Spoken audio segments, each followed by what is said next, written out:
नमस्कार प्यारे दोस्तों। तो इस वीडियो में स्वागत है आपका। तो इस वीडियो में कराने वाला हूँ इलेक्ट्रीशियन ट्रेड के 25 इंपॉर्टेंट प्रश्न लाया हूँ आपके लिए। ठीक है फ्रेंड्स, तो जो पहला क्वेश्चन है, पहला क्वेश्चन कह रहा है कि घरेलू ग्राहकों को कितने वोल्टेज पर एक एकल फेज आपूर्ति वोल्टेज प्रदान की जाती है दोस्तों। तो इसका राइट आंसर है ऑप्शन नंबर बी, 230 वोल्ट। ठीक है फ्रेंड्स, ये एलपी के एग्जाम में पूछा गया है शिफ्ट 2 में। ठीक है ना। आइए अगला प्रश्न देखते हैं दोस्तों। क्वेश्चन नंबर 2, आईएस कोड के अनुसार सामान्य तौर पर भूमिगत तार का रंग क्या होता है। भूमिगत यानी कि अंडरग्राउंड या अर्थ वायर का रंग जो है वो कैसा होता है। ठीक है ना, अर्थ वायर का रंग कैसा होता है दोस्तों। इसका राइट आंसर है ऑप्शन नंबर बी, ठीक है, हरा, ग्रीन इसका राइट आंसर है। ठीक है ना, ऑप्शन नंबर बी वाला। ठीक है, क्वेश्चन नंबर 3 है, तड़ित के झटके से बचाव के लिए इस्तेमाल किया जाने वाला सुरक्षात्मक उपकरण क्या है। ठीक है फ्रेंड्स, तो इसका जो राइट आंसर है option number D, option D, तड़ित रोधक लाइटनिंग अरेस्टर इसका राइट आंसर है। ठीक है, क्वेश्चन नंबर 4 देखते हैं। एसडब्ल्यूजी का फुल फॉर्म पूछा है दोस्तों। एसडब्ल्यूजी का फुल फॉर्म क्या है। Option B, standard wire gauge इसका राइट आंसर है ऑप्शन नंबर बी। ठीक है, अगला प्रश्न है क्वेश्चन नंबर 5, कह कि किसमें जो है प्रतिरोध का ऋणात्मक तापक्रम गुणांक होता है, यानी कि निगेटिव जो है रेजिस्टेंस कोएफिशिएंट होता है। ठीक है ना, तो ऑप्शन नंबर क्वेश्चन नंबर 5 का राइट आंसर है option number D, option number D, silicon. ठीक है ना, सिलिकॉन इसका राइट आंसर है दोस्तों। अगला क्वेश्चन है क्वेश्चन नंबर 6, 3/1/2 कोर केबल में क्या होता है दोस्तों। तो right answer option number C, 3 core होती है और धात्विक आवरण को न्यूट्रल हेतु प्रयोग किया जाता है। ठीक है ना, ऑप्शन नंबर सी इसका करेक्ट है। अगला प्रश्न है क्वेश्चन नंबर दोस्तों 7, क्या है, कह रहा है कि प्रतिष्ठम्भ का व्युत्क्रम क्या है दोस्तों। प्रतिष्ठम्भ का व्युत्क्रम है दोस्तों ऑप्शन नंबर ए, प्रवेश्यता। प्रवेश्यता इसका राइट आंसर हो जाएगा। ठीक है ना, आइए अगला क्वेश्चन देते हैं क्वेश्चन नंबर 8। क्वेश्चन नंबर 8 दोस्तों क्या कह रहा है कि निम्नलिखित किसके लिए श्रेणी जनरेटर का प्रयोग होता है। बैटरी चार्जिंग, घरेलू प्रयोग, बूस्टर या फिर दोस्तों डी लाइटनिंग लोड। इसका right answer option number C, booster. ठीक है ना, इसका करेक्ट आंसर है बूस्टर, ऑप्शन सी। ठीक है, अगला प्रश्न है कि फ्लेमिंग के बाएं हस्त नियम में बीच वाली उंगली मध्यमा जो है वो क्या दर्शाती है। बल की दिशा, चुंबकीय क्षेत्र की दिशा, विद्युत धारा की दिशा या उपरोक्त सभी। दोस्तों इसका राइट आंसर है ऑप्शन नंबर सी, विद्युत धारा की दिशा। ठीक है, अगला प्रश्न है क्वेश्चन नंबर 10, निम्न में से कौन सी क्षति डीसी मोटर में होती है। डीसी मोटर में लौह क्षति, ताम्र क्षति, यांत्रिक क्षति या फिर इनमें से सभी दोस्तों। तो इसका जो right answer option number D, ठीक है, इनमें से सभी होता है। ठीक है ना, डीसी मोटर में लौह क्षति भी होती है, ताम्र क्षति भी होती है, यांत्रिक क्षति भी होती है। ठीक है, यहाँ पे अगला क्वेश्चन दोस्तों क्वेश्चन 11, एक 4 पोल 3 फेज वाला प्रेरण मोटर 50 हर्ट्ज आवृत्ति वाले एक आपूर्ति से संचालित होता है, तो उस गति की गणना कीजिए जिस पर स्टेटर का चुंबकीय क्षेत्र घूमता है। दोस्तों इसको अब निकाल सकते हैं, एन जो फार्मूला होता है NS/120 या पी से आप निकाल सकते हैं। ठीक है, तो दोस्तों इसका जो राइट आंसर आएगा वो आएगा ऑप्शन बी, 1500 RPM आएगा। ठीक है, क्वेश्चन नंबर 12, अगर स्लिप का मान 0 हो जाए तो दोस्तों, अगर स्लिप का मान 0 हो जाए तो आपको ऑप्शन कह रहा है कि मोटर तीव्र गति से चलेगी, मोटर मंद गति से चलेगी, मोटर बहुत आवाज करेगी, यहाँ पर ऑप्शन डी, मोटर रुक जाएगी। दोस्तों इसका राइट आंसर है ऑप्शन नंबर डी, मोटर रुक जाएगी। ठीक है, अगला प्रश्न है कि 4 पोल मशीन की सिंक्रोनस स्पीड है। दोस्तों क्या स्पीड, 4 पोल है तो ऑप्शन नंबर बी होगा दोस्तों, 1500 RPM। अगर जो है 2 पोल होता तो 3000 RPM होता। ठीक है, अगला प्रश्न है क्वेश्चन नंबर 14, सीलिंग फैन की गति कम होने का एक कारण इनमें से क्या हो सकता है। सीलिंग फैन की गति कम होने का कारण क्या हो सकता है दोस्तों। कह रहा है कि ब्लेड का छड़, टूटी हुई कैनोपी, दोषपूर्ण समन्वयोजन या डी, दोषपूर्ण संधारित्र। तो इसका राइट आंसर है ऑप्शन नंबर डी, दोषपूर्ण संधारित्र, फाल्टी कैपेसिटर। ठीक है दोस्तों, जैसे कि हमने जानते हैं कि अगर हम लोग का घर का फैन खराब हो जाता है ना, ऊपर नहीं चल, जो ऊपर सीलिंग फैन होता है वो खराब होता है, तो हम क्या करते हैं, उसका कैपेसिटर चेंज कर देते हैं, है कि नहीं, फिर सही हो जाता है। तो यही है दोस्तों, कह रहा है कि दोषपूर्ण संधारित्र, फाल्टी कैपेसिटर। ठीक है, आइए अगला प्रश्न देखते हैं क्वेश्चन नंबर 15, निम्न में से कौन कैपेसिटर इंडक्शन मोटर का उदाहरण है। ठीक है, कैपेसिटर इंडक्शन मोटर का उदाहरण है। तो ऑप्शन नंबर दोस्तों क्या है कि देखिए, ए है कि capacitor start motor, capacitor run motor, capacitor start, capacitor run motor, और डी उपरोक्त सभी। तो ये पूरा ऑप्शन डी करेक्ट है, उपरोक्त सभी। ठीक है, आइए अगला प्रश्न देखते हैं दोस्तों क्वेश्चन नंबर 16। दोस्तों क्वेश्चन 16 का है कि सैडेड पोल मोटर्स के नुकसान क्या है। कम क्षमता, कम शुरुआत, टार्क बहुत कम जो है, अधिभार क्षमता या फिर उपरोक्त दी सभी। ठीक है, तो राइट आंसर है ऑप्शन नंबर डी, उपरोक्त सभी। ठीक है, अगला प्रश्न है कि तुल्यकालिक मोटर का गति नियमन स्पीड रेगुलेशन क्या होता है। अधिकतम होता है, शून्य होता है, न्यूनतम होता है या फिर पूर्ववत रहेगा। तो दोस्तों इसका राइट आंसर है ऑप्शन नंबर बी, शून्य होता है। ठीक है, आइए अगला प्रश्न देखते हैं क्वेश्चन 18, अल्टरनेटरों में फील्ड वाइंडिंग कहाँ प्रयोग की जाती है। अल्टरनेटरों में फील्ड वाइंडिंग कहाँ प्रयोग की जाती है। स्टेटर में, रोटर में, दोनों में या फिर बाहरी भाग में। दोस्तों इसका right answer option number B, rotor में प्रयोग की जाती है। ठीक है, अगला प्रश्न है कि 3 वाइंडिंग के एक सिरे को जोड़कर कैसा कनेक्शन बनाया जा सकता है। 3 वाइंडिंग के एक सिरे को जोड़कर कैसा कनेक्शन बनाया जा सकता है। तो right answer option number C, star या डेल्टा बनाया जा सकता है। ठीक है, अगला प्रश्न है क्वेश्चन नंबर 20। देखिए, एक आदर्श वोल्ट मीटर का प्रतिरोध हमेशा होता है, क्या होता है, अनंत होता है, शून्य होता है, धनात्मक होता है या ऋणात्मक होता है। तो दोस्तों एक आदर्श वोल्ट मीटर का जो प्रतिरोध है वो हमेशा होता है अनंत, ऑप्शन ए राइट आंसर हो जाएगा। ठीक है, अगला प्रश्न है कि एक एमीटर में शंट का उद्देश्य क्या होता है। ऑप्शन क्वेश्चन 21, एक एमीटर में शंट का उद्देश्य क्या होता है। ठीक है दोस्तों, तो इसका राइट आंसर है पहला वाला ही करेक्ट है, धारा को बाहर निकालना। ठीक है, क्वेश्चन नंबर 21 का राइट आंसर हो जाएगा। ठीक है ना, आइए आगे देखते हैं, अगला प्रश्न देखते हैं। देखिए क्वेश्चन नंबर 22, मेगर का प्रतिरोध किसको मापने के लिए प्रयोग होता है। दोस्तों तो ऑप्शन ए दिया है निम्न प्रतिरोध, बी दिया है उच्च प्रतिरोध, सी दिया है मध्यम प्रतिरोध, डी दिया है बहुत निम्न प्रतिरोध। दोस्तों मेगर का प्रयोग हम बहुत उच्च प्रतिरोध को मापने के लिए करते हैं। 22 का हो जाएगा ऑप्शन नंबर बी। ठीक है, अगला प्रश्न है कि घरेलू प्रदाय ऊर्जा मापी की डिस्क किस पदार्थ की बनी होती है। जिंक की, कॉपर की, एल्युमिनियम की या फिर चांदी की। तो दोस्तों इसका राइट आंसर हो जाएगा ऑप्शन नंबर सी, एल्युमिनियम की बनी होती है। ठीक है, अगला प्रश्न देखते हैं क्वेश्चन 24, मापने के लिए, क्या मापने के लिए मल्टीमीटर का उपयोग किया जा सकता है। एसी परिमाण, डीसी परिमाण, एसी और डीसी दोनों परिमाण या फिर ऑप्शन डी स्पंदित डीसी परिमाण। दोस्तों इसका right answer option number C, AC तथा डीसी दोनों परिमाण इसको मापने के लिए प्रयोग किया जा सकता है। लास्ट क्वेश्चन है दोस्तों, प्रत्यावर्ती वोल्टता मापते समय मल्टीमीटर दर्शाता है, क्या दर्शाता है। ऑप्शन ए अधिकतम वोल्टेज, औसत वोल्टेज, आरएमएस वोल्टेज या फिर डी तात्क्षणिक वोल्टेज। ठीक है दोस्तों, तो इसका जो राइट आंसर है बताइएगा मल्टीमीटर का राइट आंसर क्या है। दोस्तों ये जो इसका राइट आंसर मैं बताता हूँ ऑप्शन सी। ठीक है, आरएमएस वोल्टता दर्शाता है। प्रत्यावर्ती वोल्टता मापते समय मल्टीमीटर क्या दर्शाता है, आरएमएस वोल्टता दर्शाता है। ठीक है, ये इसका जो है यहाँ पे आंसर की भी है, आप इसको देख सकते हैं। ठीक है फ्रेंड्स, तो कैसा लगा ये 25 क्वेश्चन, ये देख सकते हैं कि जो है आज एजुकेशन का इसके जा सर का ये था, इसका सेट था। ठीक है, जो मैंने इसको करा दिया है। ठीक है दोस्तों, तो कैसा लगा आपको ये क्वेश्चंस। ठीक है फ्रेंड्स, तो thank you for watching this video. कोई कुछ आपका क्वेश्चन होगा तो कमेंट बॉक्स में पूछ लीजिएगा दोस्तों। ठीक है फ्रेंड्स, तो पीडीएफ इसका चाहिए तो टेलीग्राम ग्रुप है, उसको ज्वाइन कर लीजिएगा। टेलीग्राम का लिंक आपको जो है कमेंट बॉक्स में मिल जाएगा, जिसका नाम है मिस्टर सूरज एक्सप्लेनर के नाम से ही टेलीग्राम का चैनल है, ग्रुप है। ठीक है, उसको ज्वाइन कर लीजिएगा दोस्तों, इसका पीडीएफ आपको वहीं पे मिल जाएगा। ठीक है फ्रेंड्स, तो thank you for watching this video. जय हिंद, जय Bharat, take care, bye bye, वंदे मातरम, भारत माता की जय। नमस्कार दोस्तों, स्वागत है आपका इस चैनल में। दोस्तों इस वीडियो में हम देखने वाले हैं objective questions ALP CBT2 exam के लिए बहुत ही इंपॉर्टेंट होगा। ठीक है फ्रेंड्स, तो देखने वाले हैं। देखिए पहला क्वेश्चन है कि एक शुद्ध प्रतिरोधक के पार तात्कालिक वोल्टेज धारा के साथ है, तो क्या है दोस्तों। आइए ऑप्शन देखते हैं इसका। ठीक है, तो ऑप्शन नंबर ए दिया है अग्रगामी, बी दिया है फेज के बाहर, सी दिया है पश्चिमगामी, डी दिया है फेज में। दोस्तों इसका राइट आंसर है ऑप्शन नंबर डी, फेज में होता है। ठीक है, क्वेश्चन नंबर 2 कह रहा है कि भारतीय घरों में एकल फेज आपूर्ति वोल्टेज किस रूप में होती है।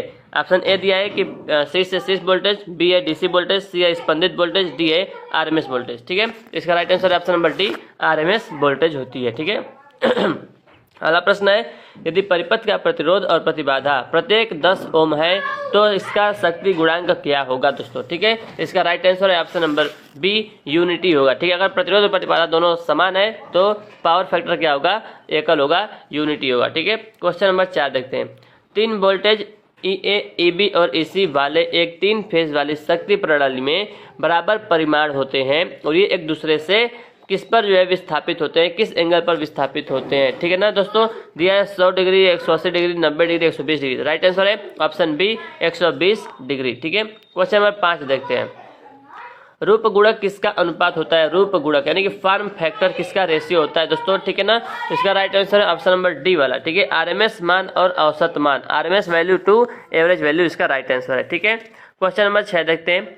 यदि एक स्टार संयोजित परिपथ में चरण वोल्टता का मान 240 वोल्ट है तो इसकी लाइन वोल्टता कितनी होगी दोस्तों। ठीक है ना, तो इसका राइट आंसर है, देखिए दिया कि 415 वोल्ट, 400 वोल्ट, 120 वोल्ट, 440 वोल्ट। तो इसका राइट आंसर है ऑप्शन ए, 415 वोल्ट। ठीक है, अगला क्वेश्चन है कि वास्तविक शक्ति को खोजने के लिए प्रत्यक्ष शक्ति को किससे गुणा करना होगा।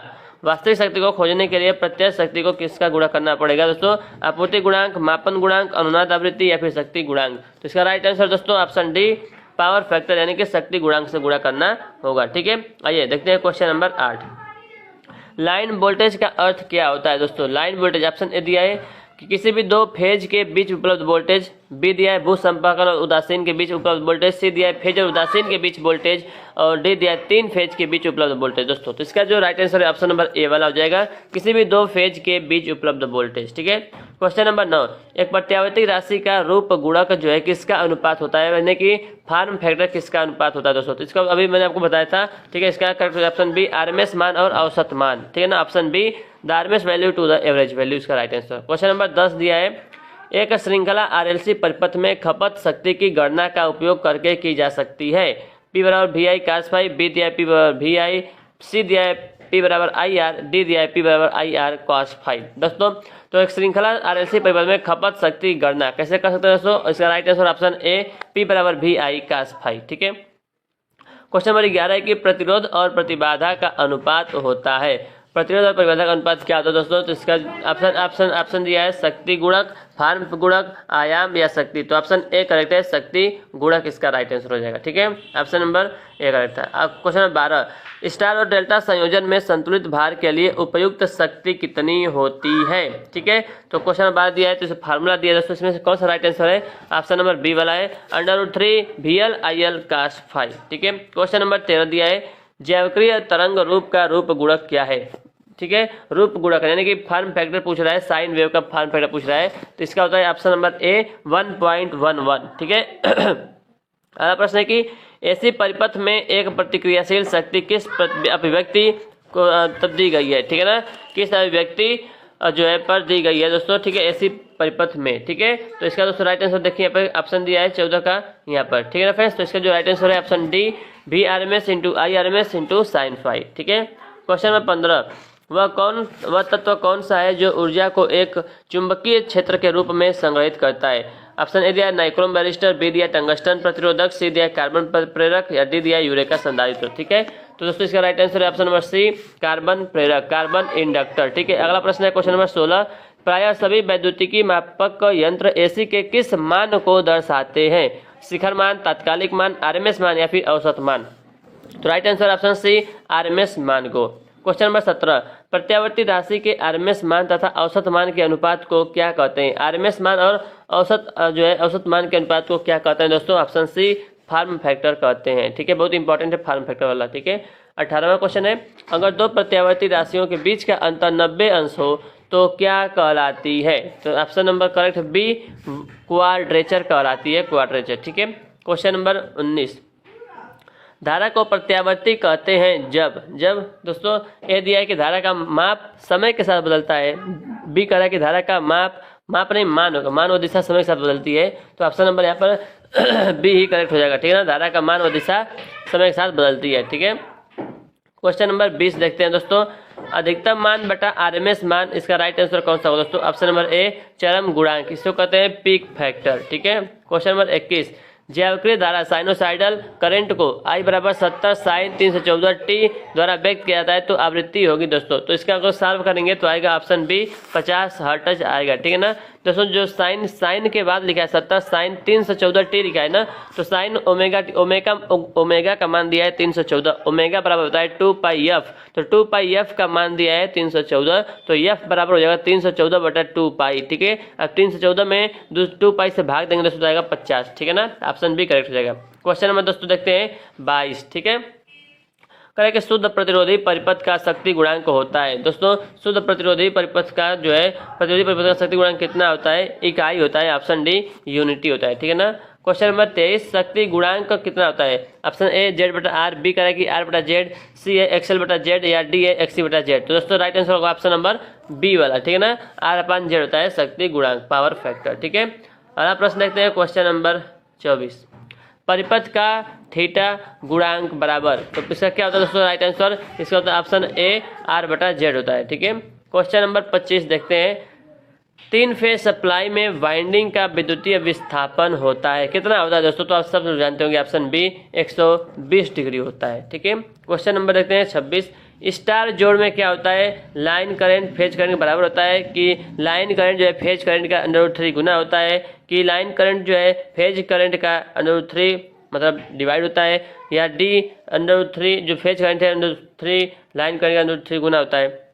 ठीक है दोस्तों, तो इसका जो right answer option A, line current जो है फेज करंट के बराबर होता है स्टार जोड़ में। अगला प्रश्न है कि कैपेसिटिव प्रतिघात आवृत्ति के बढ़ने पर क्या होता है। ठीक है, तो इसका राइट आंसर है ऑप्शन नंबर बी, घटता है। ठीक है, क्योंकि फार्मूला होता है एक्स सी बराबर 1/2 पाई एफ सी होता है। ठीक है, तो फ्रीक्वेंसी बढ़ेगा तो एक्स सी ये घटेगा। ठीक है, अगला प्रश्न है एसी धारा की समयावधि 0.02 सेकेंड है, इसकी आवृत्ति कितनी होगी। ठीक है, तो टाइम पीरियड आपको दिया 0.02 सेकेंड दिया है, तो इसकी फ्रीक्वेंसी कितना होगी 1/1/t से निकालेंगे इसको। ठीक है फ्रेंड्स, तो इसका ऑप्शन बी आएगा 50 हर्ट्ज आएगा। ठीक है, अगला प्रश्न है आरएमएस मान का एसी के औसत मान से अनुपात क्या कहलाता है। ठीक है ना, यानी कि आरएमएस वैल्यू अपन एवरेज वैल्यू, क्या इसको हम कहते हैं दोस्तों, तो ऑप्शन नंबर सी, आकृति गुणक या फॉर्म फैक्टर कहते हैं। ठीक है, क्वेश्चन नंबर 30 देखते हैं एसी संकेतक का आरएमएस मान 10 वोल्ट है, इसका चरण मान कितना होगा दोस्तों। ठीक है, तो right answer option number B,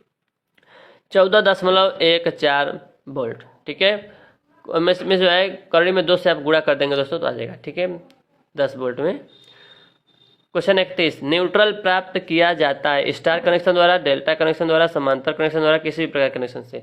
तो न्यूट्रल दोस्तों हम किससे प्राप्त करते हैं, ऑप्शन ए, स्टार कनेक्शन द्वारा। ठीक है, तो ये लास्ट क्वेश्चन है कि एक कुंडली का प्रतिरोध 60 ओम है और प्रेरकत्व प्रतिघात 80 ओम है, इसे 240 वोल्ट 50 हर्ट्ज सप्लाई से जोड़ा गया तो कुंडली का पावर फैक्टर कितना होगा। ठीक है फ्रेंड्स, तो इसका पावर फैक्टर क्या होगा, ऑप्शन इसको सॉल्व करेंगे तो आएगा ऑप्शन बी 0.6 ओम, 0.6 केवल आएगा। ठीक है ना, तो फ्रेंड्स तो ये हो गया 32 क्वेश्चन। ठीक है, उसका आप यहाँ पे आंसर की भी आप यहाँ पे देख सकते हैं। ठीक है, ठीक है, यहाँ पे 32 क्वेश्चन का आंसर की भी है। ठीक है फ्रेंड्स, तो कैसा लगा आपको ये क्वेश्चंस, अच्छा लगा तो कमेंट करके जरूर बताइएगा। ठीक है फ्रेंड्स, ऐसा ही और जो है क्वेश्चन देखने के लिए चैनल को सब्सक्राइब जरूर करेगा। ठीक है दोस्तों, तो thank you for watching this video, मिलते हैं आपसे अगले वीडियो में, तब तक के दोस्तों जय हिंद, जय भारत, वंदे मातरम।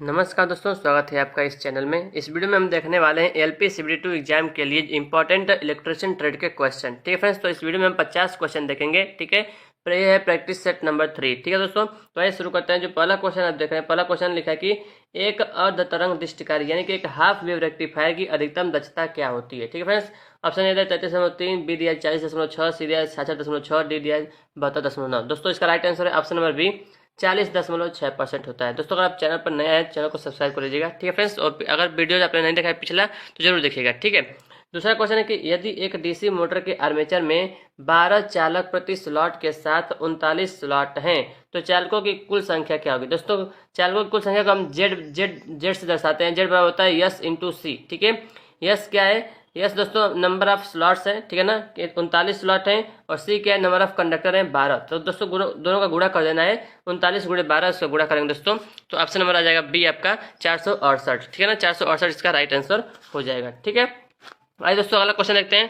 क्वेश्चन नंबर तीसरा जो है क्या दिया गया कि दी गई आकृति में दिखाई गई फाइल के प्रकार को पहचाने। ठीक है फ्रेंड्स, तो इसका जो देखिए ऑप्शन ए दिया है घुमावदार काट वाली फाइल है, बी डबल काट वाली फाइल है। दोस्तों देख सकते हैं कि जो ये यहाँ पे बनाया गया है, फिर देखिए एक बार ऐसे काटा गया है, ऐसे ऐसे, एक बार ऐसे काटा गया है। ठीक है ना, तो इसको हम क्या बोलेंगे, ऑप्शन बी डबल, बी वाला। ठीक है, डबल काट वाली फाइल इसको हम बोलेंगे। ठीक है फ्रेंड्स, तो ऑप्शन नंबर बी यहाँ से इसका राइट आंसर हो जाएगा। ठीक है फ्रेंड्स, दोस्तों बहुत से लोग जो है वीडियो को देखते हैं चैनल को सब्सक्राइब नहीं करते। दोस्तों प्लीज चैनल को सब्सक्राइब, इतना मेहनत से मैं आपके लिए वीडियो बनाता हूँ। ठीक है फ्रेंड्स, तो क्वेश्चन नंबर 4 देखते हैं। कह रहे कि जब एक प्रत्यावर्तक यानी कि अल्टरनेटर, जब एक अल्टरनेटर को अति उत्तेजित कहा जाता है, ओवर एक्साइटेड कहा जाता है, तब क्या होता है।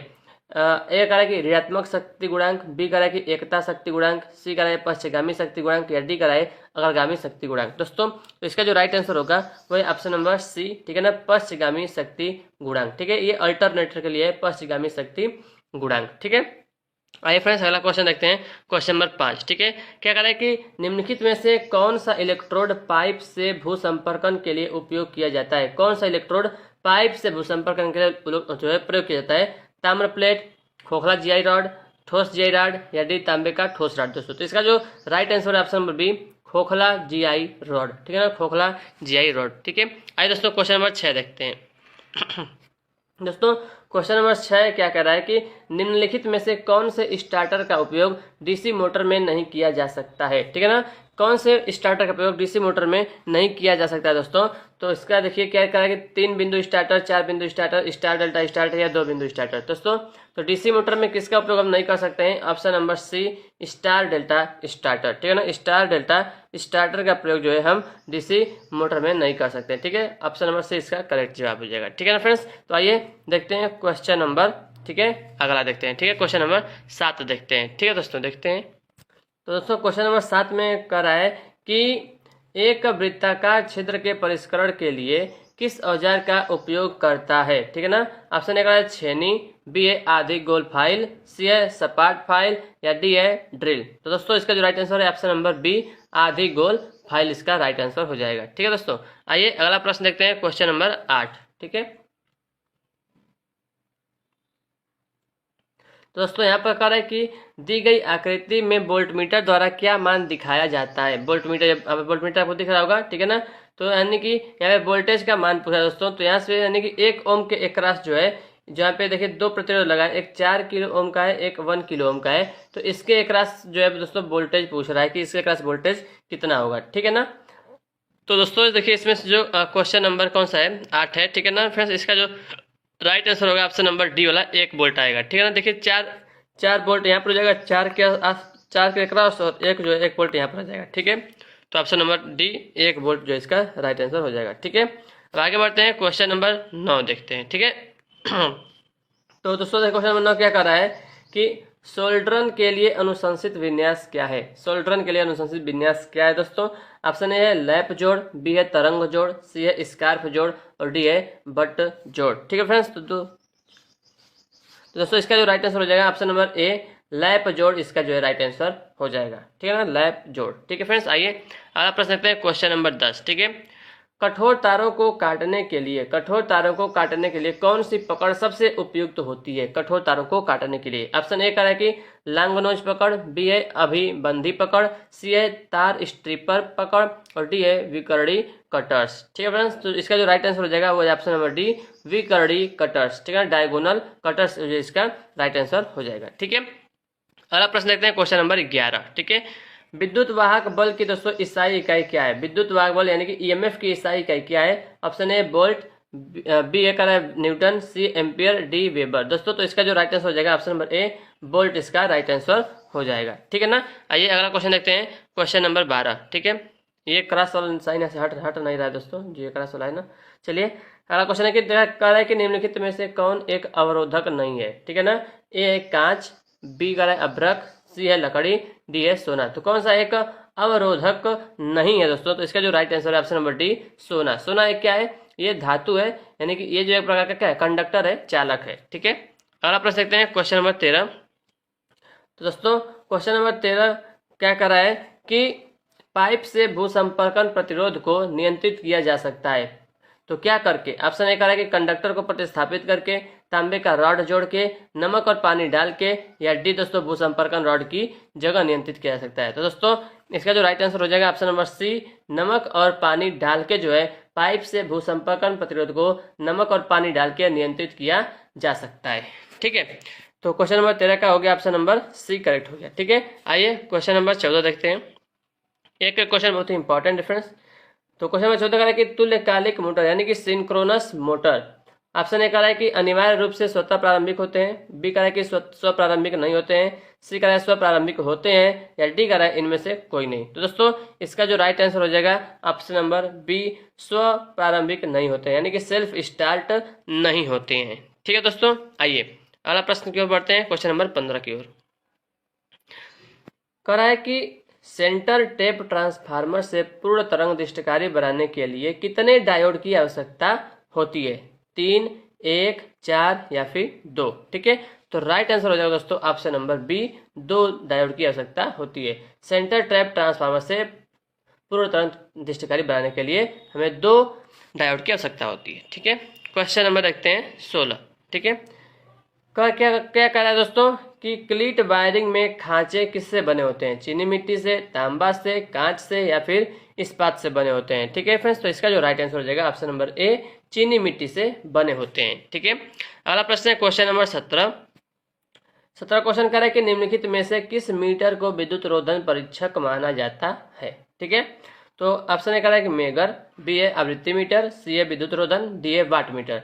तो विद्युत रोधन परीक्षक दोस्तों किसको माना जाता है, तो ऑप्शन नंबर ए मेगर को माना जाता है। ठीक है फ्रेंड्स, इसका राइट आंसर हो जाएगा ऑप्शन ए वाला। ठीक है, अगला क्वेश्चन देखते हैं, क्वेश्चन नंबर 18। ठीक है, तो क्वेश्चन नंबर 18 दोस्तों क्या कह रहा है, तो कह रहा है कि डीसी परिपथ पर निम्नलिखित में से कौन से मीटर का उपयोग नहीं किया जाता है। ठीक है ना, डीसी पर इसमें से कौन सा जो है कार्य नहीं करता है। ए है कि दिक् परिवर्तक मोटर मीटर, पारा मोटर मीटर, प्रेरण मीटर, या उपरोक्त में से कोई नहीं। तो दोस्तों कौन सा इसमें से जो है डीसी पर कार्य नहीं करता है, वो है ऑप्शन सी प्रेरण मीटर।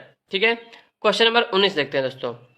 एक ऐसी परिपथ के प्रेरणिक और धारिता प्रतिघात को निर्धारित किया जाता है किसमें, वोल्ट एम्पियर प्रतिघाती में, ओम में, एम्पियर में, या फिर वाट में। ठीक है दोस्तों, तो धारिता प्रतिघात को दोस्तों हम ऑप्शन नंबर बी ओम में जो है वो करते हैं। ठीक है ना, निर्धारित करते हैं। ठीक है, आइए देखते हैं क्वेश्चन नंबर 20।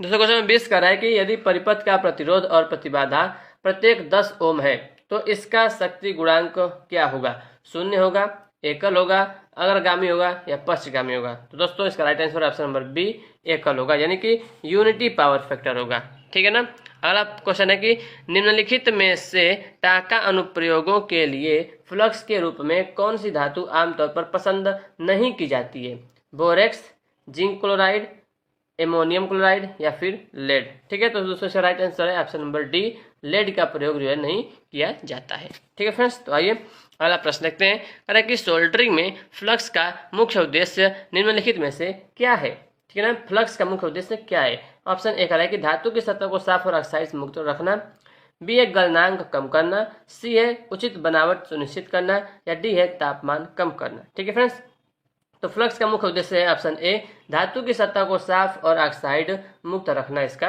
राइट आंसर होता है। ठीक है फ्रेंड्स, तो आइए क्वेश्चन नंबर देखते हैं 23। ठीक है दोस्तों, क्वेश्चन नंबर 23 क्या कह रहा है कि यदि एक डीसी मोटर का पश्च ईएमएफ यानी कि बैक ईएमएफ आकस्मिक रूप से विलीन हो जाता है तो क्या होगा। ठीक है फ्रेंड्स, तो इसका ऑप्शन देख लेते हैं, आइए आगे बढ़ते हैं। तो यहाँ पे उसका ऑप्शन दिया है। ठीक है, तो ऑप्शन क्या कह रहा है कि मोटर बंद हो जाएगा, मोटर संचालित होते रहेगा, सी कह रहा है कि मोटर आर्मेचर जल सकता है, डी कह रहा है कि मोटर स्टोर के साथ संचालित होगा। दोस्तों राइट आंसर है ऑप्शन नंबर सी आर्मेचर जल सकता है। ठीक है, आगे बढ़ते हैं, क्वेश्चन नंबर 24 देखते हैं। ठीक है, तो क्वेश्चन नंबर दोस्तों 24 क्या कह रहा है कि नीचे दिए गए प्रतीक क्या दर्शाता है। ये फ्रेंड्स ये क्या दर्शाता है, बैटरी, संधारित्र, संधारित्र ध्रुवीकृत, या फिर प्रतिरोधक। तो दोस्तों क्या दर्शाता है ये, तो ये दर्शाता है दोस्तों बैटरी ध्रुवीकृत। ठीक है ना, बैटरी ध्रुवीकृत दर्शाता है, ऑप्शन नंबर सी करेक्ट है। ठीक है, क्वेश्चन नंबर 25 देखते हैं फ्रेंड्स। तो दोस्तों क्वेश्चन नंबर 25 कह रहा है कि यदि डीसी शंट मोटर के क्षेत्र को चलते समय खुलता है तो डीसी का क्या होगा, तो गति का क्या होगा। ठीक है, यदि डीसी शंट मोटर के क्षेत्र को चलते समय खुलता है तो गति का क्या होगा। दोस्तों राइट आंसर है ऑप्शन नंबर डी मोटर की गति खतरनाक रूप से उच्च हो जाएगी। ठीक है दोस्तों, तो चलिए इस वीडियो में इतने रहने देता हूँ दोस्तों। ठीक है, 10-10 मिनट का आपको 25-25 क्वेश्चन आपको 10 मिनट में मिलता रहेगा। आप बताइएगा आप क्या कहते हैं कि मतलब 50 क्वेश्चन किया जाए, 100 क्वेश्चन किया जाए एक ही वीडियो में। ठीक है फ्रेंड्स, तो कमेंट करके बताइएगा जैसा आपका विचार होगा, जैसे जितना मतलब अधिक लोग कहेंगे कि जैसा 1 घंटे का बनाऊंगा, आधा घंटे बनाऊंगा। ठीक है फ्रेंड्स, 50 क्वेश्चन 100 क्वेश्चन बनाऊंगा। ठीक है, तो आप लोग बताइएगा कैसे मुझे करना है। ठीक है फ्रेंड्स, तो thank you for watching this video पसंद वीडियो को लाइक करिएगा, चैनल पर नए चैनल को सब्सक्राइब जरूर करिएगा। ठीक है फ्रेंड्स, तो thank you for watching this video. जय हिंद, जय भारत, वंदे मातरम, टेक केयर, बाय बाय। नमस्कार दोस्तों, स्वागत है आपका इस चैनल में। तो आइए देखते हैं, इस वीडियो में हम देखेंगे 50 इंपॉर्टेंट प्रश्न देखेंगे। ठीक है ना, तो ये हमारा जो है प्रैक्टिस सेट नंबर 4 है। ठीक है फ्रेंड्स, तो आइए पहला जो क्वेश्चन है, तो घर्षण टेप इनमें से किससे बना होता है। घर्षण टेप दोस्तों मैं क्यों राइट आंसर आपको बताता चलूंगा। ठीक है ना, क्योंकि ज़्यादा टाइम वेस्ट हमें नहीं करना है। ठीक है, 4 ऑप्शन पढ़ने में टाइम जाएगा दोस्तों, तो हम केवल ऑप्शन आपको राइट आंसर बताऊंगा। ठीक है ना, तो घर्षण टेप इनमें से किससे बना होता है दोस्तों, तो ऑप्शन बी करेक्ट है। ठीक है ना, आसंजक युक्त संश्लेषित सूती कपड़े से बना होता है। ठीक है दोस्तों, आइए क्वेश्चन नंबर 2 देखते हैं। ठीक है ना, क्वेश्चन नंबर 2 है कि पॉलीविनाइल क्लोराइड, तो यहाँ पे कह रहा है कि ताप के संपर्क में आने पर जो है क्या हो जाता है। तो फ्रेंड्स यहाँ पे जो राइट आंसर होगा ना, वो निम्न ताप के संपर्क में आने पर जो है वो भंगुर हो जाता है। भंगुर यानी कि मतलब जल्दी से टूट जाता है। ठीक है ना, तो पॉलीविनाइल क्लोराइड जो है वो निम्न ताप के संपर्क में आने पर जो है वो भंगुर हो जाता है। तो ऑप्शन डी इसका करेक्ट हो जाएगा। ठीक है, अगला प्रश्न है कि निम्नलिखित में से कौन सा तापमान में वृद्धि होने का सही प्रभाव है, ठीक है ना, सही प्रभाव है कौन सा दोस्तों। तो ऑप्शन नंबर ए देखिए, कहा है कि शुद्ध धातुओं के प्रतिरोध में वृद्धि।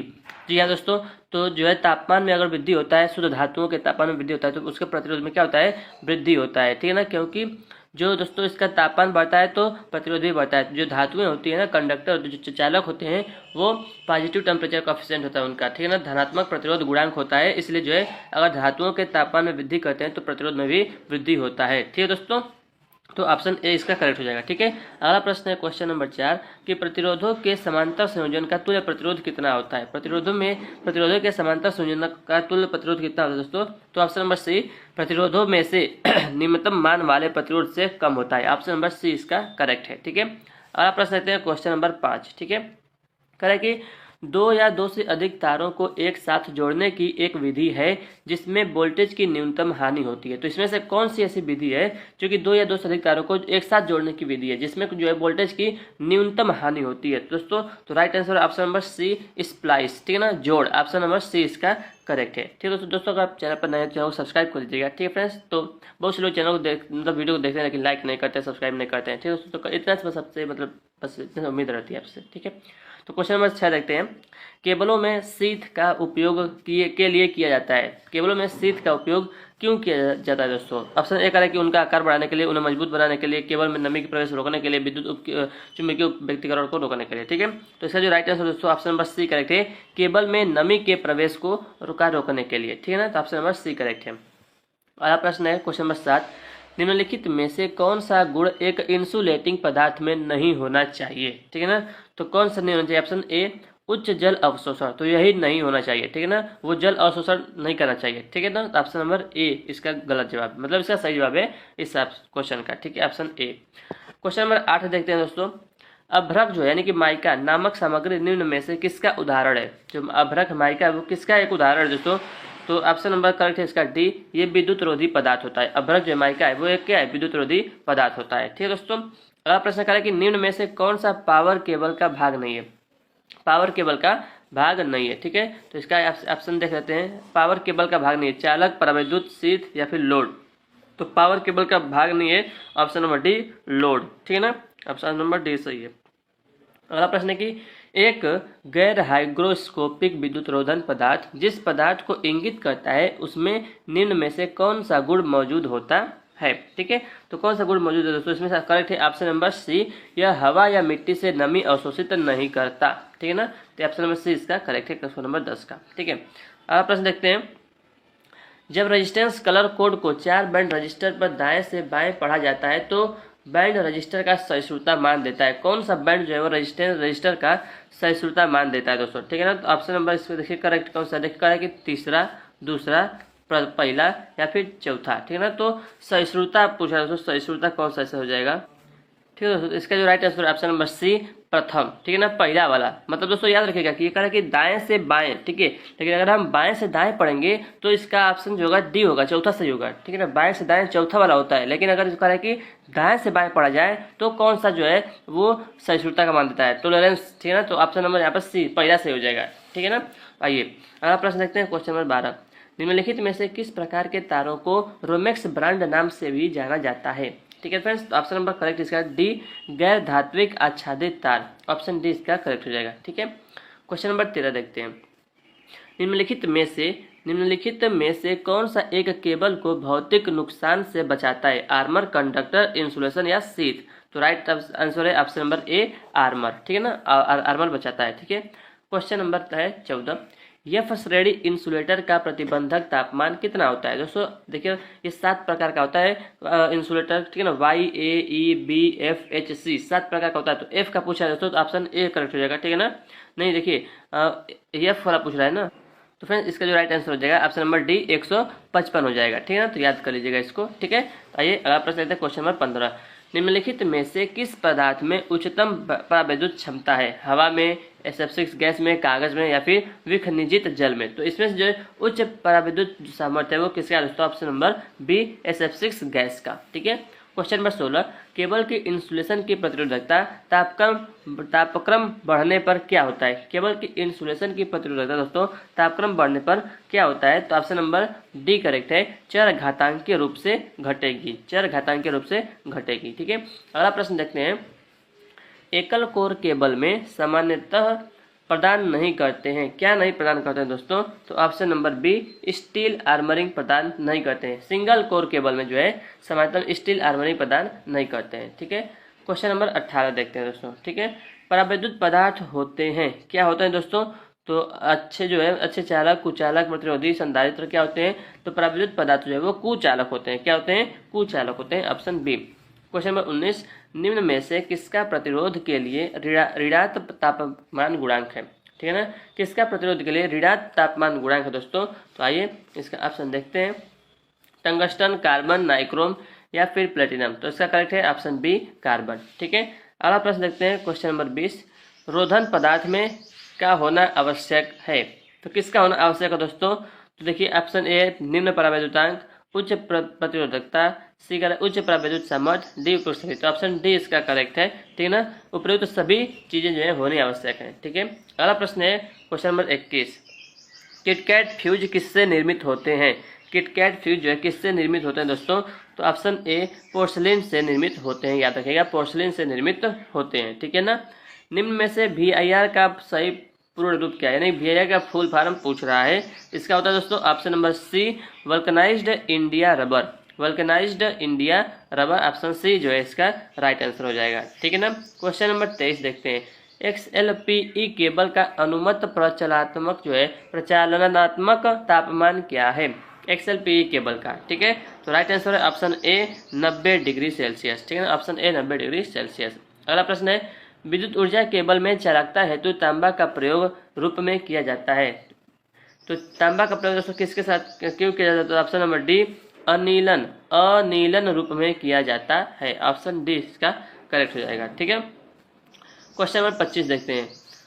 रोधक केबलों की संख्या जिन्हें इस्पात संवहनी स्टील कंड्यूट में खींचा जा सकता है किसके द्वारा दी जाती है? तो ऑप्शन सी करेक्ट है, IS 732 1983 के द्वारा दी जाती है। ठीक है ना, तो आइए अगला प्रश्न देखते हैं। क्वेश्चन नंबर 26, किसी केबल के लिए तापरोधी पदार्थ में होना चाहिए, क्या होना चाहिए दोस्तों? तो ऑप्शन डी, सब उपयुक्त सभी चीज, निम्न लागत, उच्च डाइलेक्ट्रिक शक्ति, उच्च यांत्रिक शक्ति होनी चाहिए। ठीक है, तो ऑप्शन डी करेक्ट हो जाएगा। ठीक है, क्वेश्चन नंबर देखते हैं 27, शुद्ध पानी किसका एक उदाहरण है? ठीक है फ्रेंड्स, तो चालक का, विद्युत रोधी का, विकिरण का, अर्धचालक का। तो ऑप्शन बी करेक्ट है, विद्युत रोधी का एक उदाहरण है। ठीक है ना, शुद्ध पानी। आइए अगला प्रश्न देखते हैं। क्वेश्चन नंबर 28, आजकल चालक के रूप में खूब प्रयोग की जाने वाली सस्ती धातु है, तो कौन सी है दोस्तों? ऑप्शन सी, एल्यूमिनियम हो जाएगा। ठीक है ना, ऑप्शन सी। अगला प्रश्न है कि ठोस चालक के मुकाबले लड़ीदार चालक का फायदा क्या है?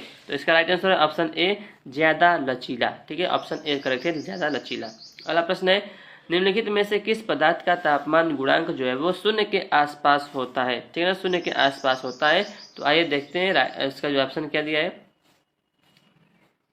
तो इसका जो राइट आंसर है वो है ऑप्शन सी, मैग्नीन। ठीक है ना, मैग्नीन का शून्य के आसपास होता है। ठीक है, क्वेश्चन नंबर 31 है कि वर्ग H रोधन पदार्थ का सर्वाधिक सुरक्षित तापमान क्या है दोस्तों? तो इसका करेक्ट है ऑप्शन बी, 180 डिग्री सेल्सियस। ठीक है, क्वेश्चन नंबर 32, उच्च वोल्टता वाले केबलों में रोधन हेतु साधारणतया पदार्थ प्रयुक्त पदार्थ है। तो उच्च वोल्टता वाले, तो इसका right answer option number B, अंतर्भरित कागज। ठीक है ना, अंतर्भरित कागज इसका राइट आंसर है। क्वेश्चन नंबर 33, निम्नलिखित में सबसे प्रबल प्रतिचुंबकीय पदार्थ कौन सा है? सबसे प्रबल प्रतिचुंबकीय पदार्थ कौन सा है दोस्तों? तो ऑप्शन ए, ग्रेफाइट है। ठीक है ना, अगला प्रश्न है कि त्रिकला डेल्टा संबंधन में लाइन वोल्टता है। तो इसका राइट आंसर है ऑप्शन ए, कला वोल्टता के समान। ठीक है ना, त्रिकला डेल्टा संबंधन में लाइन वोल्टता कला वोल्टता के समान है। ठीक है, अगला प्रश्न है कह रहा है कि 3 संधारित्रों की धारिता अनुपात 1:2:3 है और उसके आर पार वोल्टता अनुपात 3:1 है, तो संधारित्रों में ऊर्जा भंडारण अनुपात कितना है? ठीक है फ्रेंड्स, तो इसका राइट आंसर है ऑप्शन नंबर बी, 983। ठीक है, तो इसको आप निकाल सकते हैं। जो संधारित्र में जो ऊर्जा भंडारण का जो होता है फार्मूला 1/2 वो मतलब इसका ही होता है ना, क्यू स्क्वायर बटा 2c होता है, ठीक है ना। इससे भी आप निकाल सकते हैं, ठीक है। या 1/2c भी स्क्वायर होता है, ठीक है, इससे हम निकाल सकते हैं, ठीक है। वोल्टेज दिया और धारिता दिया, सी और वी दिया है, तो आप जो है 1/2c स्क्वायर से आप जो है इसका अनुपात ये निकाल सकते हैं, ठीक है। तो 35 का होगा ऑप्शन नंबर इसका बी, 9, 8, 3, ठीक है। क्वेश्चन नंबर 36 देखते हैं। निम्नलिखित में किस में उच्चतम चालकता होती है, सोना, चांदी, तांबा, एल्युमिनियम। तो ऑप्शन नंबर बी करेक्ट है, चांदी, ठीक है। क्वेश्चन नंबर 37, निम्नलिखित में कौन से पदार्थ का उच्च गलन तापमान होता है, ठीक है। तो ऑप्शन में से करेक्ट है ऑप्शन बी, तांबा, ठीक है ना, तांबा। और यहाँ पे न्यूमेरिकल है 35 ओम और 15 ओम प्रतिरोधक वाले श्रेणी परिपथ में अगर जो है 5 वोल्ट बैटरी संयोजन पर लगा है तब 15 ओम में वोल्टता पात कितना होगा, ठीक है फ्रेंड्स। तो 15 ओम में पूछ रहा है फ्रेंड्स, ठीक है ना। तो ये भी अब निकल जाएगा, बहुत सिंपल है, ठीक है। मैं कैसे उसे बताऊँ, इस पर मैं आपको लिख कर तो बता नहीं पाऊंगा, ठीक है ना। तो इसका जो करेक्ट है ऑप्शन सी आएगा, 1.5 वोल्ट आएगा, ठीक है ना फ्रेंड्स। देखिए कैसे निकाल सकते हैं, 35 और 15 का रेशियो ले लेंगे ना, तो 5 7 35, 5 से 15, 7 और 3 का रेशियो आएगा, तो 7 और 3, 7 3 पे आप बांटेंगे दोस्तों, 7 3 7 और 3, 7 3 10 पे आप बांटेंगे, 10 पे आ जाएगा 5 वोल्ट, एक पे आएगा 1/2, ठीक है, 1/2 आएगा दोस्तों। तो अब 15 ओम में पूछ रहा है, ठीक है। तो 7 और 3 का रेशियो था, 7 3 का, तो 3 में आप जो है 1/2 से गुणा करेंगे तो आ जाएगा 1.5 वोल्ट, ठीक है। बहुत ही सिंपल है, इसको लगा, नहीं समझ आया तो पूछ लीजिए, मैं इसको अलग से बता दूंगा, ठीक है। क्वेश्चन नंबर 39 देखते हैं दोस्तों। तो क्वेश्चन नंबर 38 का हो गया ऑप्शन नंबर यहाँ पे सी वाला, ठीक है। अगला प्रश्न देखते हैं। इलेक्ट्रिकल इंसुलेशन सिस्टम को अधिकतम स्वीकार्य परिचालन तापमान के अनुसार मानक नेना, फुल फॉर्म है नेशनल इलेक्ट्रिकल मैन्युफैक्चरर्स एसोसिएशन, ठीक है, NEMA रहेगा ना, वर्गीकरण द्वारा रेट किया जाता है। क्लास बी इंसुलेशन में अधिकतम परिचालन तापमान कितनी, बस आपको लास्ट वाला पढ़ना है, क्लास बी इंसुलेशन में अधिकतम परिचालन तापमान कितनी है दोस्तों। तो right answer option number A, 130 degree Celsius, ठीक है। अगला क्वेश्चन है कि पीवीसी का सही पूर्ण रूप क्या है, पीवीसी का फुल फॉर्म पूछा दोस्तों, तो ऑप्शन नंबर सी करेक्ट हो जाएगा इसका, पॉलीविनाइल क्लोराइड, पॉलीविनाइल क्लोराइड, ठीक है। क्वेश्चन नंबर 41 देखते हैं। निम्न में कौन विद्युत रोधी है, यानी कि इंसुलेटर पूछ रहा है, तो सोना, तांबा, फाइबर, पीतल, तो कौन सा दोस्तों, option number C, fibre. Fibre क्या है कि इंसुलेटर है, विद्युत रोधी है। अगला क्वेश्चन है कि एलटी केबल के इंसुलेशन का परीक्षण किया जाता है, कितने वोल्ट पर किया जाता है, तो ऑप्शन ए करेक्ट हो जाएगा, 1100 वोल्ट पर किया जाता है। अगला प्रश्न है कि यह श्रेणी के विद्युतरोधी उष्मारोधी का सीमित तापमान कितना है दोस्तों, ठीक है।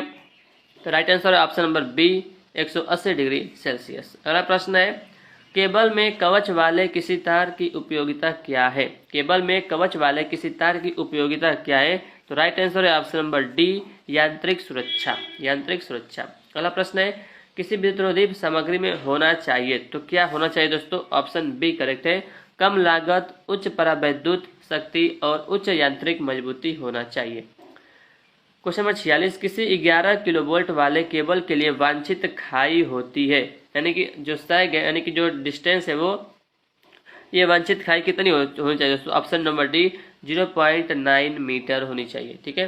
अगला प्रश्न देखते हैं कि हाई स्पीड इस्पात में, ठीक है, कार्बन का प्रतिशत होता है, कितना प्रतिशत होता है दोस्तों, तो ऑप्शन ए करेक्ट है, 0.75 से 1% होता है, ठीक है ना, 0.75 से 1% होता है। अगला क्वेश्चन है कम्यूटेटर खंड को इंसुलेट करने के लिए निम्न में से किस सामग्री का प्रयोग किया जाता है, तो राइट आंसर है ऑप्शन ए, अभ्रक इंसुलेशन का प्रयोग किया जाता है, ठीक है। अगला प्रश्न है कि निम्न में से किसका प्रयोग केबल को यांत्रिक सुरक्षा प्रदान करने के लिए किया जाता है, पीवीसी, रबड़, कपड़ा या फिर कवचित तार, तो करेक्ट है ऑप्शन नंबर डी, कवचित तार का प्रयोग किया जाता है, ठीक है। लास्ट क्वेश्चन देखेंगे 50 नंबर का। घरेलू उपकरणों में तापन तत्व के लिए निम्नलिखित में से किस सामग्री का प्रयोग किया जाता है, ठीक है ना, तापन तत्व के लिए, ठीक है ना, लेकिन हीटिंग एलिमेंट के लिए। तो दोस्तों ये आपके लिए रहेगा होमवर्क का क्वेश्चन, ठीक है ना। ऑप्शन दिया जीआई, तांबा, नाइक्रोम या फिर दोस्तों पीतल, ठीक है। तो इसका कमेंट करके जरूर बताइएगा इसका राइट आंसर कौन सा होगा, ठीक है।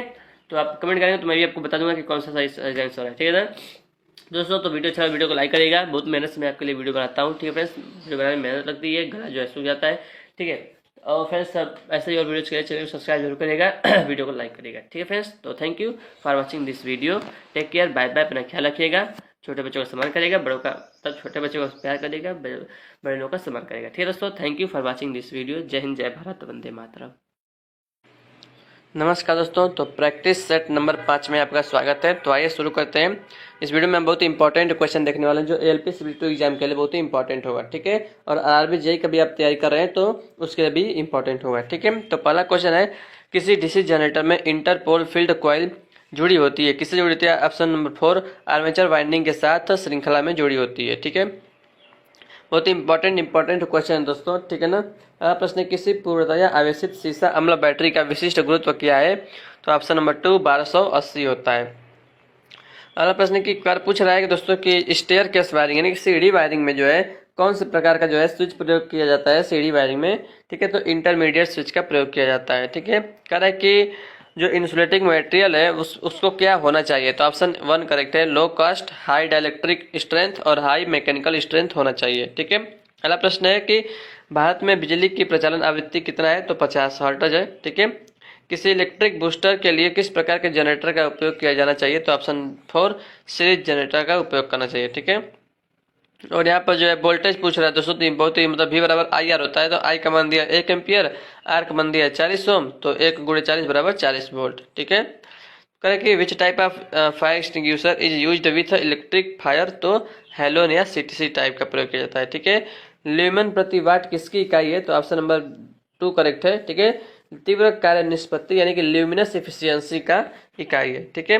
अगला प्रश्न है कि एक एवियोमीटर को माप सकता है किसको? ऑप्शन 1 करेक्ट है, करंट, EMF और प्रतिरोध को माप सकता है। अगला प्रश्न है कि OCB का फुल फॉर्म क्या है? तो ऑयल सर्किट ब्रेकर OCB का फुल फॉर्म है, ठीक है। कह रहा है कि which type of diode is used in voltage regulators? तो ऑप्शन 1 जीनर डायोड, ठीक है। किसी डीसी जनरेटर का EMF का समीकरण क्या है? तो ऑप्शन नंबर 2 φNZP/60A वोल्ट, ठीक है। अगला प्रश्न है कि किसी SF6 सर्किट ब्रेकर का क्रियाशील वोल्टेज होता है कितना? तो 36 किलो वोल्ट से 760 किलो वोल्ट होता है। VVF का ड्राइव से क्या आशय है दोस्तों? Option 1 variable voltage variable frequency induction motor drive, ठीक है। अगला प्रश्न है, तो यहाँ पे मतलब इसका निकालना है कि सर्किटों की संख्या निकालना है। करें कि एक समाकक्ष में निम्नलिखित संस्थापन करने की आवश्यकता है। 6 एम्पियर के 3 पिन वाले 8 सॉकेट लगे हैं, 40 वाट वाली 10 ट्यूबलाइटें लगी हैं और दोस्तों 10 सीलिंग पंखे और 5 एग्जॉस्ट फैन लगे हैं। तो सर्किटों की संख्या की कितनी जरूरत पड़ेगी? तो 4 पड़ेगी, ठीक है। अगला प्रश्न है कि एक ऐसा ट्रांसफार्मर जिसमें कोई हानि नहीं होती उसे क्या कहते हैं? उसे हम कहते हैं आदर्श ट्रांसफार्मर, ठीक है। एक ऐसी सर्किट में फॉर्म फैक्टर का मान कितना होता है? 1.11 होता है। किसी विद्युत बल्ब का फिलामेंट बना होता है? ऑप्शन नंबर 4 टंगस्टन का बना होता है। अस्थायी चुंबक बनाने के लिए उपयोगी सामग्री है कार्बन इस्पात। किसी प्रत्यावर्ती अल्टरनेटर को उत्तेजित करने वाला एक्साइटर होता है? ऑप्शन नंबर 3 शंट जनरेटर होता है। तारों के विद्युतरोधी प्रतिरोध को मापने में प्रयुक्त उपकरण है? Option 1 megger. किसी इलेक्ट्रॉन पर प्रवाह होता है मतलब कितना चार्ज होता है? तो -1.602 × 10⁻⁻19 कूलाम। दो ट्रांसफार्मरों की तुल्यकालिकता के लिए निम्न में कौन सी प्रमुख शर्त है? तो ऑप्शन 3 आवृत्ति वोल्टेज और फेज अनुक्रम समान होने चाहिए। अगला प्रश्न है कि सतह पर वाहक नाली वाली वायरिंग के मामले में 2 सैंडलों के बीच की अधिकतम दूरी से कम नहीं होनी चाहिए? तो 60 सेंटीमीटर से कम नहीं होनी चाहिए। डीसी जनरेटर किसके सिद्धांत पर कार्य करता है? तो ऑप्शन 4 फैराडे के विद्युत चुंबकीय प्रेरण के नियम पर कार्य करता है। निम्न में से कौन सबसे कुशल और बड़ी उपयोगी अवमंदन डैम्पिंग प्रणाली है? तो ऑप्शन 4 भंवर धारा प्रणाली यानी कि ED करंट डैम्पिंग। प्रकाश व्यवस्था उपकरणों वाले टर्मिनल बनाने के लिए किस सामग्री का उपयोग किया जाता है? स्विच सॉकेट आदि पीतल का प्रयोग किया जाता है, ठीक है। अगला प्रश्न है, एक डीसी जनरेटर में अधिकतम दक्षता तभी होगी जब ऑप्शन 4 परिवर्ती हानि स्थिर हानि के बराबर होगा यानी कि वेरिएबल लॉस कांस्टेंट लॉस के बराबर होगा, ठीक है। किसी पावर ट्रांसफार्मर में टेपिंग स्विच किससे जुड़ा होता है? ऑप्शन 1 सेकेंडरी वाइंडिंग से जुड़ा होता है। तो कह रहा है कि किसी विद्युत परिपथ में 50 ओम वाला प्रतिरोध 200 वोल्ट आपूर्ति से जुड़ा हुआ है तो प्रवाहित होने वाली धारा तो I बराबर होता है V/R। V का मान दिया 200, R का मान दिया 50, तो 50 चौको 204 एम्पियर, ठीक है। किसी AC सर्किट में प्रतिक्रियाशील शक्ति किसके द्वारा दिया जाता है? तो ऑप्शन नंबर 4 VI sin φ, ठीक है, रिएक्टिव पावर। अगला प्रश्न क्या है कि किलोवाट घंटा मीटर इज कौन सा प्रकार का एक इंस्ट्रूमेंट है? तो ऑप्शन 3 इंटीग्रेटिंग टाइप इंस्ट्रूमेंट है। ड्रम स्विच का उपयोग किसमें किया जाता है? तो ऑप्शन नंबर 4 सजावटी प्रकाश व्यवस्था में किया जाता है। किसी ट्रांसफार्मर में श्वसनकों ब्रीथरों का उपयोग किसके लिए होता है? तो ऑप्शन नंबर 1 हवा से नमी खींचने के लिए होता है। कौन सा कम रखरखाव वाला मोटर है? तो ऑप्शन नंबर 2 प्रेरण मोटर या इंडक्शन मोटर। प्रतिरोधक क्षमता की एसआई यूनिट होती है? ऑप्शन नंबर 4 ओम होती है प्रतिरोध का मात्रक। क्लिप ऑन मीटर है क्या है? करंट ट्रांसफार्मर है क्लिप ऑन मीटर। एलटी और एचटी लाइन पर काम करने वाले इलेक्ट्रीशियन के पास क्या होना चाहिए? तो वायरमैन प्रमाण पत्र होना चाहिए। ठीक है, आधार कार्ड की जरूरत नहीं है, ड्राइविंग लाइसेंस नहीं, राशन कार्ड नहीं, वायरमैन प्रमाण पत्र होना चाहिए। किसी पावर वायरिंग प्रणाली में तांबा वाले कंडक्टर का अधिकतम आकार किससे कम नहीं होना चाहिए? तो ऑप्शन 1 1.5 mm² से कम नहीं होना चाहिए। In an AC circuit the total resistance is called? Option number 2 impedance. अगला क्वेश्चन, किसी पावर सब सर्किट में अधिकतम भार किससे ज़्यादा नहीं होना चाहिए? ऑप्शन 1 3000 वाट से अधिक नहीं होना चाहिए और 2 पॉइंट होना चाहिए, केवल 2 पॉइंट। ठीक है, 2 पॉइंट 3000 वाट। बुकोल झरीले का उपयोग आमतौर पर उपकरण की सुरक्षा के रूप में के लिए किया जाता है? तो ट्रांसफार्मरों की सुरक्षा के लिए किया जाता है। प्रत्यावर्ती यानी कि अल्टरनेटर में निर्धारित किया जाता है? ऑप्शन 4 केवीए में निर्धारित किया जाता है उसकी रेटिंग को। इंडक्शन मोटर के तुल्यकालिक गति और वास्तविक गति के बीच के अंतर को कहा जाता है? ऑप्शन नंबर 2 विचलन, फिसलन, स्लिप कहा जाता है।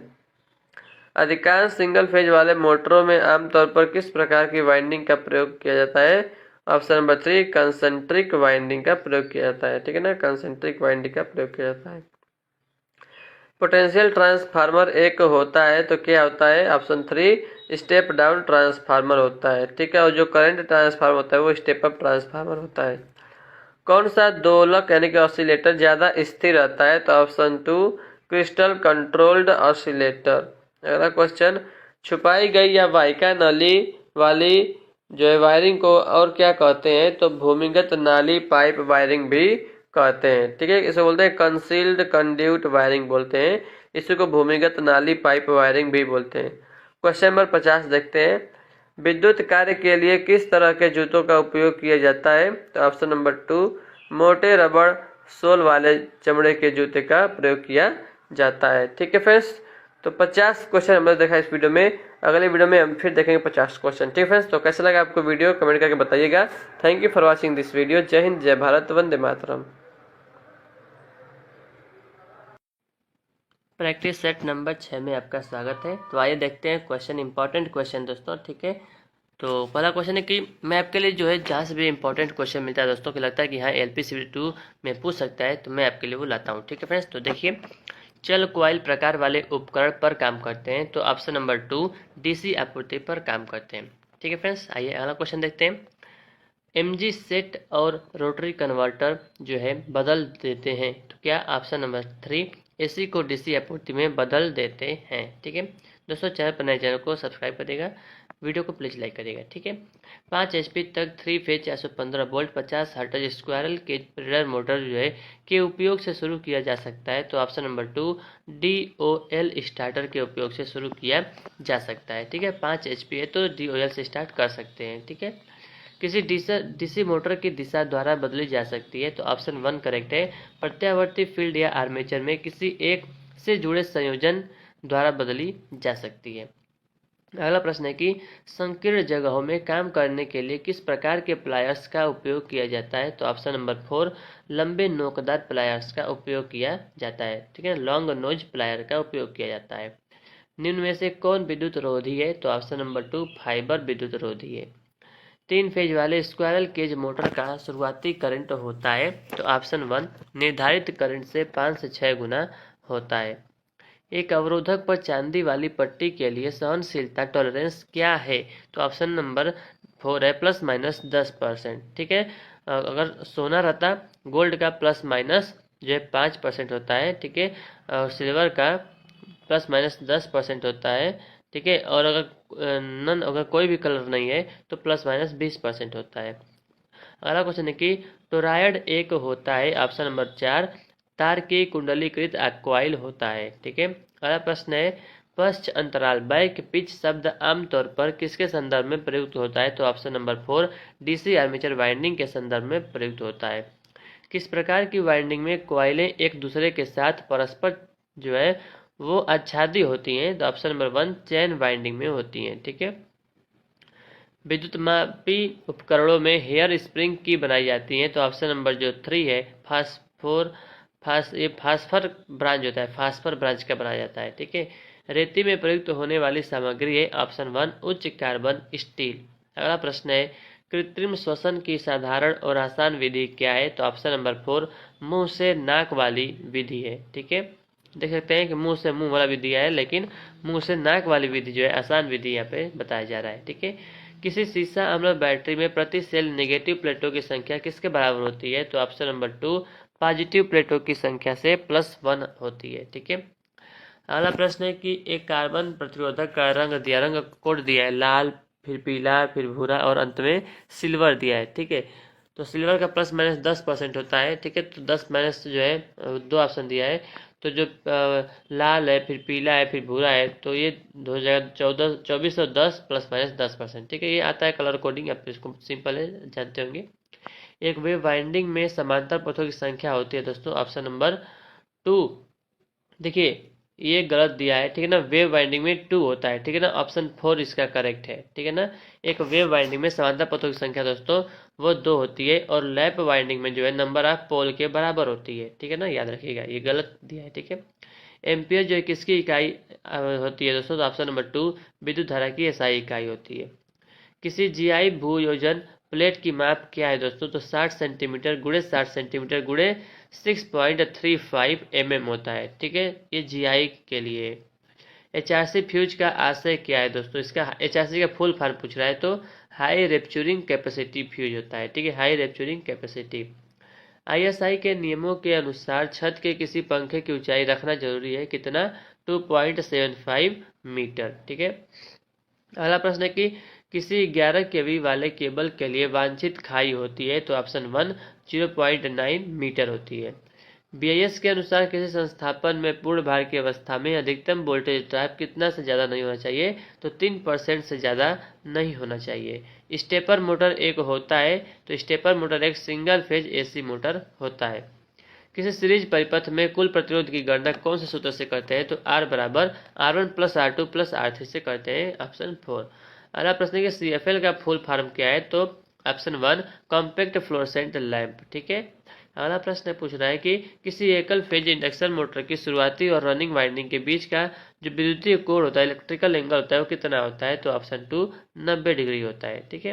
अगला प्रश्न है किसी ट्रांसफार्मर के डीसी सप्लाई से जुड़े होने पर क्या होता है दोस्तों? तो ऑप्शन नंबर 3 प्राइमरी वाइंडिंग जो है वो जल जाती है। ठीक है। अगला प्रश्न है किसी स्टार कनेक्शन में किसी स्टार कनेक्शन में लाइन वोल्टेज के बराबर होता है? तो ऑप्शन 1 √3 गुना फेज वोल्टेज के बराबर होता है। ठीक है। अगला प्रश्न है एलटी केबल के इंसुलेशन का परीक्षण किया जाता है? तो ऑप्शन 1 1100 वोल्ट पर किया जाता है। ठीक है।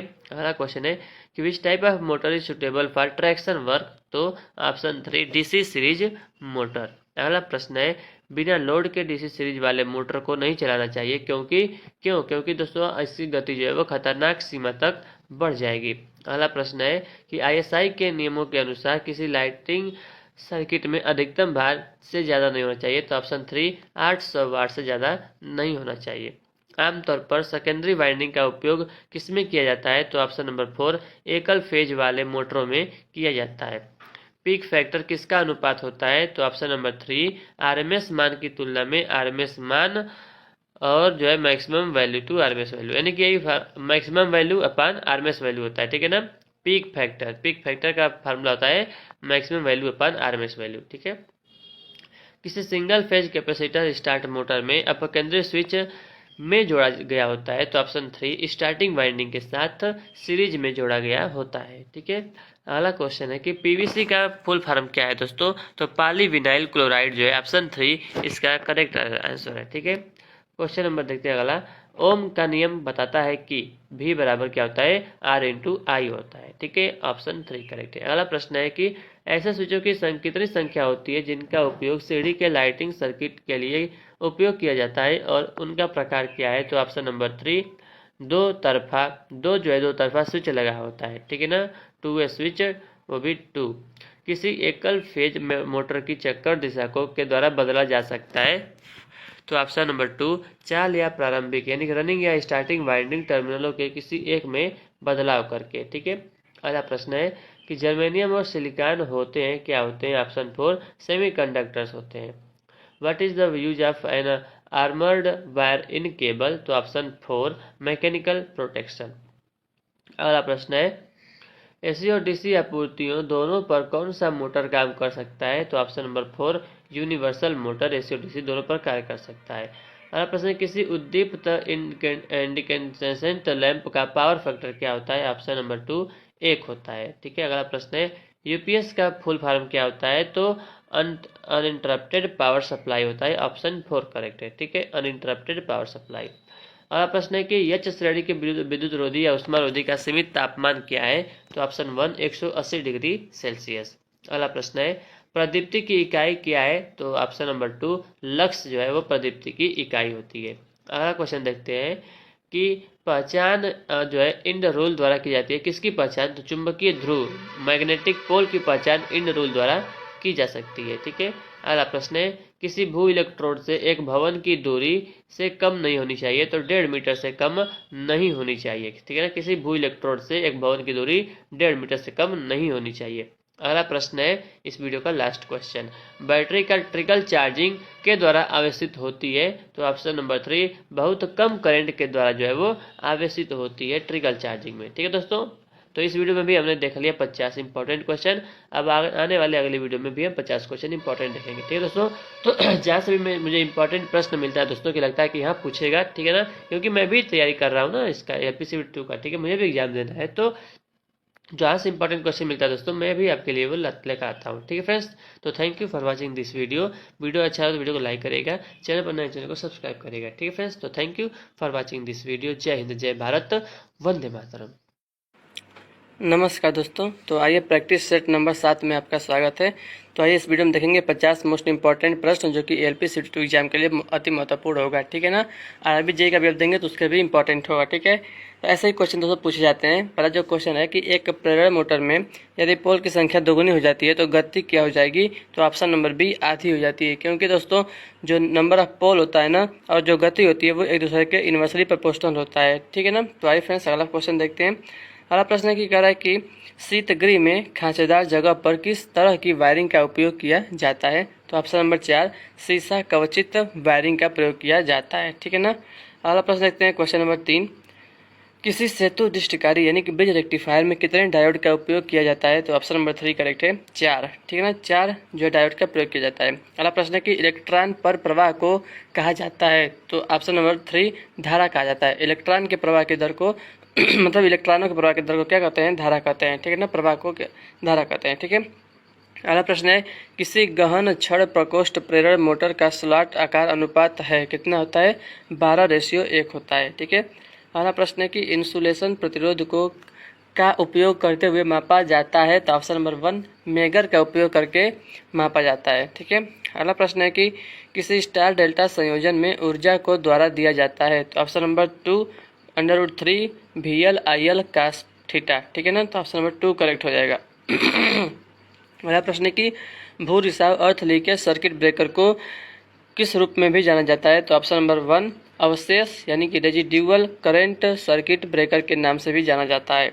अगला प्रश्न है कि भू प्रतिरोध को द्वारा मापा जा सकता है। ऑप्शन नंबर 4 भू प्रतिरोध परीक्षक टेस्टर के द्वारा मापा जा सकता है। अगला प्रश्न है कि स्क्वायरल प्रकोष्ठ प्रेरण मोटर पर स्लिप-रिंग मोटर को वही वरीयता दी जाती है जहां ऑप्शन नंबर 3 उच्च स्टार्टिंग आघूर्ण आवश्यक हो। ठीक है, अगला प्रश्न है घरेलू मिक्सर की निर्धारित शक्ति है तो क्या है। ऑप्शन नंबर 4 100 से 600 वाट। अगला प्रश्न है कि प्लेट भूयोजन के लिए यानी प्लेट अर्थिंग के लिए पृथ्वी में गड्ढा कम से कम नहीं होना चाहिए। तो 3 मीटर से कम नहीं होना चाहिए। अगला प्रश्न है कि BIS के अनुसार BIS का फुल फॉर्म होता है ब्यूरो ऑफ इंडियन स्टैंडर्ड के अनुसार किसी भी संस्थापन में अनुमत अधिकतम रिसाव विद्युत धारा पूर्ण भार विद्युत धारा का होता है कितना 1/5000। ठीक है। अगला प्रश्न है कि BIS के अनुसार 3 फेजों और न्यूट्रल तारों के क्रमागत रंग होते हैं, क्या होता है? लाल, पीला, नीला और काला होता है। ठीक है। अगला प्रश्न है कि 2 वाट मीटर वाली विधि का उपयोग 3 फेज प्रणाली में ऊर्जा मापने के लिए तब किया जाता है जब संतुलित और असंतुलित भार हो। प्रत्यावर्ती यानी कि अल्टरनेटर के सिद्धांत पर काम करता है, तो अल्टरनेटर जो है वो फैराडे के नियम के सिद्धांत पर कार्य करता है। अगला प्रश्न है कि घनाकार यानी कि सॉलिड कोण की SI इकाई क्या होती है? तो ऑप्शन नंबर 2 स्टेरेडियन होता है। ठीक है। ऑप्शन 1 जो दिया है रेडियन वो प्लेन एंगल का होता है। ठीक है। अगला प्रश्न है कि प्रेरण मोटर का स्टेटर से बनाया जाता है, तो ऑप्शन नंबर 1 सिलिकॉन इस्पात से बनाया जाता है प्रेरण मोटर का स्टेटर। अगला प्रश्न है कि पूर्ण अंतराल वाइंडिंग में क्या होता है? तो कुंडली अंतराल बराबर पोल अंतराल होता है। पूर्ण अंतराल फुल पिच वाइंडिंग में कुंडली अंतराल बराबर पोल अंतराल होता है। वायरिंग का सबसे सस्ता और आसान तरीका क्या है? तो ऑप्शन नंबर 2 क्लीट वायरिंग। क्या है? क्लीट वायरिंग। ठीक है। अगला प्रश्न है कि कौन सा नियम बताता है कि किसी जंक्शन पर करंटों के संगमन का बीजीय योग जो है अलजेब्रिक योग वो 0 होता है? तो ऑप्शन नंबर 2 किरचॉफ का करंट नियम KCL। ठीक है। ये आवेश संरक्षण के सिद्धांत पर कार्य करता है। ठीक है। और KVL जो है वो ऊर्जा संरक्षण के सिद्धांत पर कार्य करता है। ठीक है। अगला प्रश्न है कि इलेक्ट्रिक इंक्यूबेटरों का उपयोग होता है, तो पोल्ट्री फार्म में उसका उपयोग किया जाता है। ठीक है। अगला प्रश्न है कोरोना प्रभाव को द्वारा कम किया जा सकता है, तो कोरोना प्रभाव को ऑप्शन 4 कंडक्टर्स के बीच समुचित अंतराल द्वारा कम किया जाता है। ठीक है। निम्न में से किसका भूयोजन यानी कि अर्थिंग की दृष्टि से महत्व है? तो ऑप्शन 1 मानव जीवन और उपकरणों का बचाव। अगला प्रश्न है कि मोटर ओवरलोड रिले का उपयोग आमतौर पर के लिए किया जाता है, तो ऑप्शन नंबर 3 अधिभार संरक्षण के लिए किया जाता है। अगला प्रश्न है कि MMF का पूर्ण रूप क्या है? तो option number 3 magneto motive force. ठीक है। ऑप्शन नंबर 3 करेक्ट है। अगला प्रश्न है कि इलेक्ट्रोलाइसिस से संबंधित फैराडे के पहले नियम को के रूप में व्यक्त किया जा सकता है, तो ऑप्शन 1 M बराबर ZIT। अगला क्वेश्चन है कि PPE का फुल फॉर्म क्या होता है? तो पर्सनल प्रोटेक्टिव इक्विपमेंट होता है PPE का फुल फॉर्म। ठीक है। अगला प्रश्न देखते हैं किसी धारामापी एमीटर के परिसर यानी रेंज को कैसे विस्तारित किया जा सकता है? तो ऑप्शन 1 इसे निम्न मान के प्रतिरोध के साथ समानांतर में जोड़कर। ठीक है। अगला प्रश्न देखते हैं उच्च गतिशील प्रत्यावर्तित में उपयोगी घूर्णित रोटर्स हैं, तो ऑप्शन 2 बेलनाकार पोल घूर्णित रोटर्स हैं। ठीक है। अगला क्वेश्चन है सीसा अम्ल वाली किसी बैटरी में इलेक्ट्रोलाइट होता है, तो ऑप्शन नंबर 2 घुला सल्फ्यूरिक एसिड होता है। ठीक है। अगला प्रश्न है कि the crimping of a wire cable into a lug is done using option 1 crimping tool plier के द्वारा करते हैं। ठीक है। अगला प्रश्न है कि कोई अष्टपोल परिवर्तक 750 RPM पर चल रहा है, तो इस प्रत्यावर्तित यानी कि अल्टरनेटर की आवृत्ति क्या होगी? तो 50 हर्ट्ज होगी। ठीक है। दोस्तों अगर चैनल पर नए चैनल को जो सब्सक्राइब करेगा वीडियो को लाइक कर दीजिएगा। ठीक है। अर्ध तरंग दृष्टिकारी की दृष्टिकरण क्षमता होती है कितनी होती है? तो 40.6% होती है। अगला प्रश्न है कि 4 ओम वाले 4 प्रतिरोधक समानांतर में क्रम में जोड़े जाते हैं, तो कुल प्रतिरोध होता है दोस्तों। तो देखिए सेम वैल्यू है, 4 ओम का भी है और 4 ही जुड़े भी हैं, तो ठीक है। तो कितना हो जाएगा? 4/4 बराबर 1 ओम हो जाएगा। ठीक है। स्वचालित स्टार डेल्टा स्टार्टर में कितने संकुचकों यानी कि कॉन्ट्रैक्टरों का उपयोग किया जाता है? तो ऑप्शन नंबर 1 3 याद रखिएगा। ठीक है। अगला प्रश्न की सोल्डरिंग आयरन बीट लिए किस सामग्री का उपयोग किया जाता है? तो ऑप्शन नंबर 2 तांबा का उपयोग किया जाता है। अगला प्रश्न है कि किसी प्रकोष्ठीय सेल टाइप ट्रांसफार्मर में कुल कितने चुंबकीय पथ होते हैं? तो ऑप्शन नंबर 2 होते हैं। ठीक है। अगला प्रश्न है कि फेज टू फेज और फेज से न्यूट्रल तक केबल के विद्युत रोधन परीक्षण में प्रतिरोध किससे कम नहीं होना चाहिए? तो ऑप्शन नंबर 2 1 मेगा ओम से कम नहीं होना चाहिए। डीसी मोटर स्टार्टरों का उपयोग के लिए किया जाता है, तो ऑप्शन 3 प्रारंभिक विद्युत धारा को नियंत्रित करने के लिए किया जाता है। अगला प्रश्न है फ्रेंड्स कि एल्युमिनियम पर टंकाई के लिए किस सोल्डरिंग गालक फ्लक्स का उपयोग किया जाता है? तो ऑप्शन नंबर 2 EYRA7 का या बरोजा का प्रयोग किया जाता है। अगला प्रश्न है कि एक प्रत्यावर्तित्र में किसी प्रेरित ईएमएफ की आवृत्ति दी जाती है? तो ऑप्शन 1 F बराबर Pn/120। अगला प्रश्न है, अधिक ऊर्जा के लिए निम्नलिखित कार्यों में कौन अधिक सस्ता और क्षमतावान होता है? तो ऑप्शन नंबर 1 मर्क्यूरी आर्क दृष्टिकारी। ठीक है, ये सस्ता, अधिक सस्ता और क्षमतावान भी होता है। किसी ट्यूबलाइट में चोक लगाने का उद्देश्य क्या होता है दोस्तों? तो ऑप्शन नंबर 4 समुचित मात्रा में करंट को सीमित करना होता है। अगला प्रश्न है कि भंवर धारा यानी कि एडी करंट की एक कमी है, क्या है? ऑप्शन 1 वाइंडिंग में हीटिंग का नुकसान होता है। अगला प्रश्न है, निम्न में कौन से विषम चुंबकीय सामग्रियों के उदाहरण हैं? तो ऑप्शन नंबर 4 सोना, तांबा और सीसा। ठीक है, विषम चुंबकीय सामग्रियों के उदाहरण है। सीआरओ का फुल फॉर्म क्या होता है दोस्तों? Option number 4 cathode ray oscilloscope इसका फुल फॉर्म होता है। अगला प्रश्न है कि ट्रांसफार्मर कोर को लेमिनेट क्यों किया जाता है? तो ऑप्शन नंबर 3 करेक्ट है। ईडी यानी कि झोंकेदार ईडी करंट की हानि को कम करने के लिए ट्रांसफार्मर कोर को लेमिनेट किया जाता है। ठीक है, और उसके बाद आगे बढ़ते हैं, किसका उपयोग जो है करके कम्यूटेटर सेगमेंट विद्युत रोधी किए जाते हैं? तो ऑप्शन नंबर 4 माइका इंसुलेटर का प्रयोग करके। ठीक है, लास्ट क्वेश्चन है दोस्तों, किसी सजावटी श्रृंखला वाली प्रकाश व्यवस्था के लिए 6 वोल्ट वाले कितने बल्ब को 240 वोल्ट आपूर्ति से जोड़ा जा सकता है? तो बस इसमें डिवाइड कर देंगे, 240/6 आ जाएगा हमारा 40। ठीक है दोस्तों, तो इस वीडियो में हमने 50 क्वेश्चन देख लिया है। ठीक है फ्रेंड्स, तो कैसा लगा आपको ये वीडियो कमेंट करके जरूर बताइएगा। आप लोग कमेंट करते हैं तो मुझे बहुत अच्छा लगता है। ठीक है दोस्तों, और चैनल पर नए चैनल को सब्सक्राइब करिएगा, वीडियो पसंद है वीडियो को लाइक करिएगा। ठीक है फ्रेंड्स, तो thank you for watching this video. मिलते हैं आपसे अगले वीडियो में। दोस्तों पीडीएफ आपको चाहिए तो टेलीग्राम पर चैनल है, उसको ज्वाइन कर लीजिएगा, मिस्टर सूरज एक्सप्लेनर के नाम से ही है। ठीक है फ्रेंड्स, तो thank you for watching this video. जय हिंद, जय भारत, वंदे मातरम। नमस्कार दोस्तों, प्रैक्टिस सेट नंबर 8 में आप सभी लोगों का स्वागत है। तो आप चैनल पर पहली बार आए हैं, चैनल को सब्सक्राइब करिएगा, वीडियो पसंद आएगा तो वीडियो लाइक करिएगा। ठीक है फ्रेंड्स, तो चलिए पहला क्वेश्चन शुरू करते हैं। टॉप 50 क्वेश्चन हम देखने वाले हैं इस वीडियो में। ठीक है, तो बहुत ही इंपॉर्टेंट प्रश्न दोस्तों रहेगा हम लोगों के लिए। ठीक है, LPCVT2 के लिए और आरआरबी जेईई के लिए। ठीक है, देखिए, चुंबकीय अभिवाह के सृजन का विरोध होता है? तो ऑप्शन नंबर 2 प्रतिष्ठम्भ यानी कि रिलक्टेंस होता है। ठीक है, अगला क्वेश्चन है कि 60 हर्ट्ज की आवृत्ति वाले किसी तंत्र का आवर्तकाल क्या होगा? दोस्तों बहुत ही इंपॉर्टेंट प्रश्न है, पहला राइट आंसर है 17 मिलीसेकंड जो इसका आवर्तकाल होगा। ठीक है, इसको निकाल भी सकते हैं आप। आवर्तकाल और जो फ्रीक्वेंसी होता है वो एक दूसरे के अपोजिट होता है। ठीक है, क्वेश्चन नंबर 4 देखिए, उपकेंद्रों में बैटरी का कार्य प्रदान करना है? तो ऑप्शन 3 परिपथ को बंद करने की शक्ति प्रदान करना है। याद रखिएगा, उपकेंद्रों में बैटरी का जो कार्य है परिपथ को बंद करने की शक्ति का प्रदान करना है। ठीक है, आप क्वेश्चन देखते हैं दोस्तों। देखिए, भंवर धारा हानि को कैसे रोका जा सकता है? तो ऑप्शन नंबर 4 पतले अस्तरण द्वारा रोका जा सकता है। ठीक है, अस्तरण यानी कि लेमिनेशन, पतले लेमिनेशन द्वारा। ठीक है, अगला प्रश्न देखते हैं दोस्तों, ग्राही अशुद्धताएं निर्मित करती हैं? तो ऑप्शन नंबर 2 पी प्रकार निर्मित करती है। ठीक है ना, ग्राही अशुद्धताएं पी प्रकार का इंसुलेटर निर्मित करती हैं, इंसुलेटर नहीं सेमीकंडक्टर। ठीक है, दो कला प्रणाली कला में वोल्टता तक भिन्न होती है? तो 90 डिग्री तक भिन्न होती है, ऑप्शन 1 करेक्ट है। ठीक है, अगला प्रश्न है कि कम दाबोचता वाले एक जल विद्युत टरबाइन में होते हैं? तो क्या होते हैं? कपलान टरबाइन होते हैं। ठीक है ना, कपलान टरबाइन होते हैं। तो यहाँ पे क्वेश्चन भी दिया गया है कि यदि एक संधारित्र जो है 0.04 mm का पट्टिका पृथक्करण पूर्णतः परावैद्युत माध्यम से भरा हुआ है, यदि सामग्री की परावैद्युत सामर्थ्य 10 किलोवोल्ट प्रति मिलीमीटर है, तो संधारित्र का अधिकतम वोल्टता निर्धारण कितना होगा? ठीक है, तो दोस्तों ऑप्शन नंबर ए 4 मतलब चौथा से हो जाएगा, 400 वोल्ट हो जाएगा। ठीक है ना, फार्मूला होता है दोस्तों C बराबर ε0 A/D होता है। ठीक है ना, तो यहाँ से मतलब इसको न्यूमेरिकल है, इसको लग जाएगा। ठीक है, 400 वोल्ट इसका राइट आंसर हो जाएगा।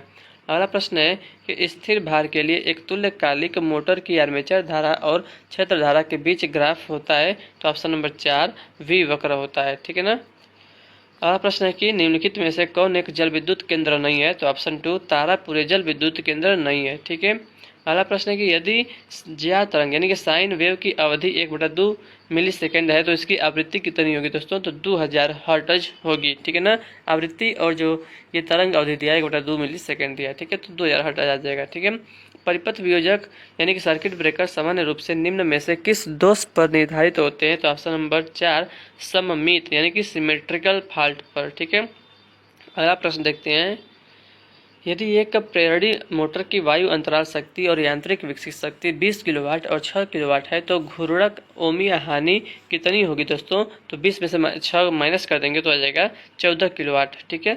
अगला प्रश्न है कि किसी परिणामित यानी किसी ट्रांसफार्मर का प्रेरक प्रतिघात किस प्राचल पर निर्भर करता है? तो ऑप्शन नंबर 2 क्षरण अभिवाह पर निर्भर करता है। ठीक ना, लीकेज फ्लक्स पर निर्भर करता है।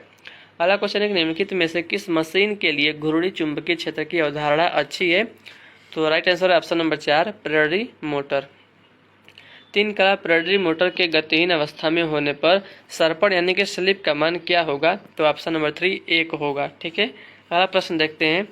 यहाँ पर न्यूमेरिकल दिया है कि 600 माइक्रोवेबर का चुंबकीय अभिवाह 1500 वर्तनों वाली एक कुंडली के माध्यम से कार्य करता है और 0.5 सेकंड में उत्क्रमित होता है तो प्रेरित ईएमएफ का औसत मान कितना होगा? ठीक है दोस्तों, तो आपको जो है फ्लक्स का मान दिया है। ठीक है, आपको एन का मान दिया है, सेकंड का मान दिया है, ईएमएफ पूछ रहा है। ठीक है ना, तो फ्रेंड्स यहाँ से हम निकाल सकते हैं। ठीक है, तो आएगा 3.6 वोल्ट आएगा। फार्मूला होता है NI/A करके होता है ना, तो ईएमएफ का फार्मूला इसको निकाल लेंगे दोस्तों तो आ जाएगा। ठीक है, देखिए कि हम थ्योरी वाला प्रश्न देखेंगे।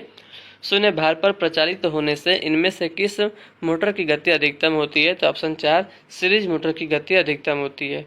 यदि डीसी मोटरों में कार्बन ब्रशों का संपर्क प्रतिरोध अधिक हो तो क्या होता है? तो स्पूलिंग को सीमित किया जा सकता है। किसी परिणामी तंत्र में बकोल्ज रिले का कार्य किससे सुरक्षा प्रदान करना होता है? तो आंतरिक दोष से सुरक्षा प्रदान करना होता है।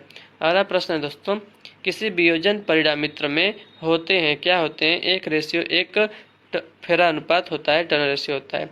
4 एम्पियर की धारा वाला एक 3 ओम का प्रतिरोध की शक्ति का अवक्षय करेगा तो 48 वाट की शक्ति का अवक्षय करेगा। ठीक है, तो शक्ति का है तो आई का मान दिया है, आर का मान दिया है, तो पी बराबर क्या होता है? आई स्क्वायर आर, 4 का स्क्वायर करेंगे 16 और 16 गुणे 3 16 48। अगला प्रश्न देखते हैं। निम्नलिखित में से किसे वोल्टता स्रोत के संदर्भ के रूप में प्रयोग किया जाता है? तो ऑप्शन नंबर 2 जेनर डायोड का प्रयोग किया जाता है।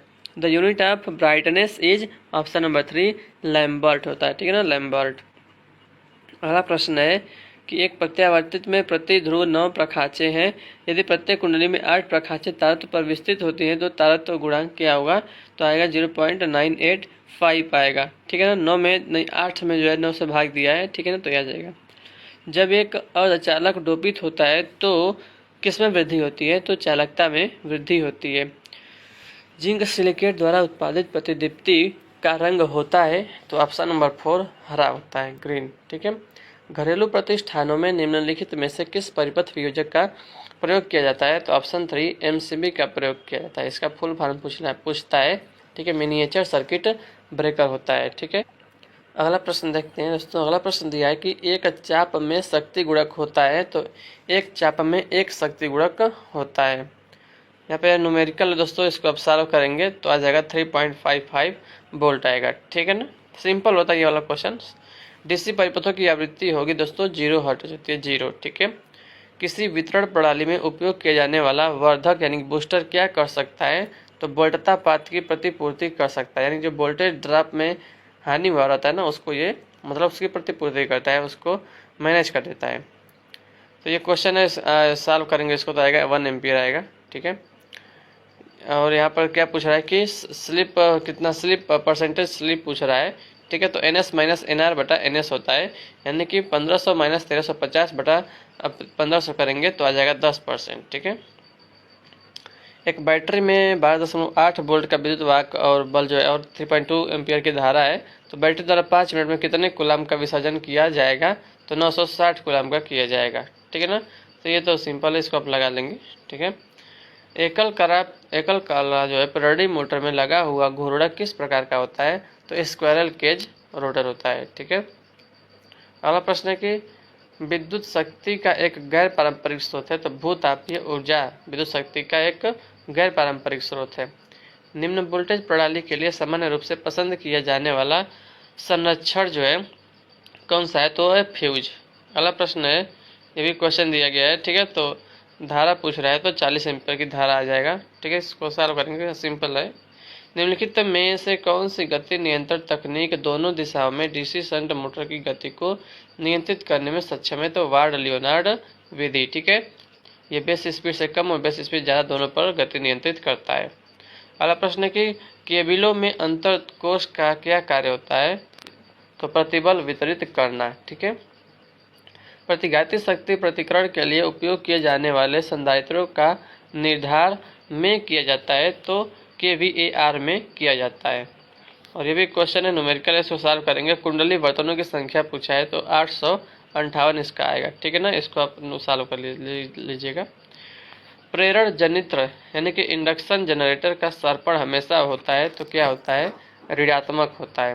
अगला प्रश्न देखते हैं, निम्नलिखित में से किस विद्युत संयंत्र में प्रोत्कर्ष टंकी यानी कि सर्ज टैंक होता है? तो जल विद्युत हाइड्रो पावर प्लांट में होता है। ठीक है, ताप विद्युत संयंत्रों में विद्युत शक्ति के उत्पादन के लिए प्रयुक्त प्रत्यावर्तित्र में नियोजित घूर्णक किस प्रकार का होता है? तो ऑप्शन नंबर 2 बेलनाकार घूर्णक होता है।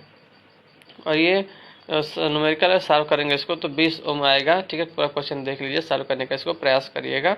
ठीक है, तो नहीं रहेगा तो बताइएगा, मैं इसको अलग से वीडियो में जो है समझा दूंगा। ठीक है, अगला प्रश्न है कि एक 500 केवीए परिणामित में 2% जो है वो रिएक्टेंस है यानी प्रतिघात है, तो 2000 केवीए पर इसका प्रतिघात कितना होगा दोस्तों?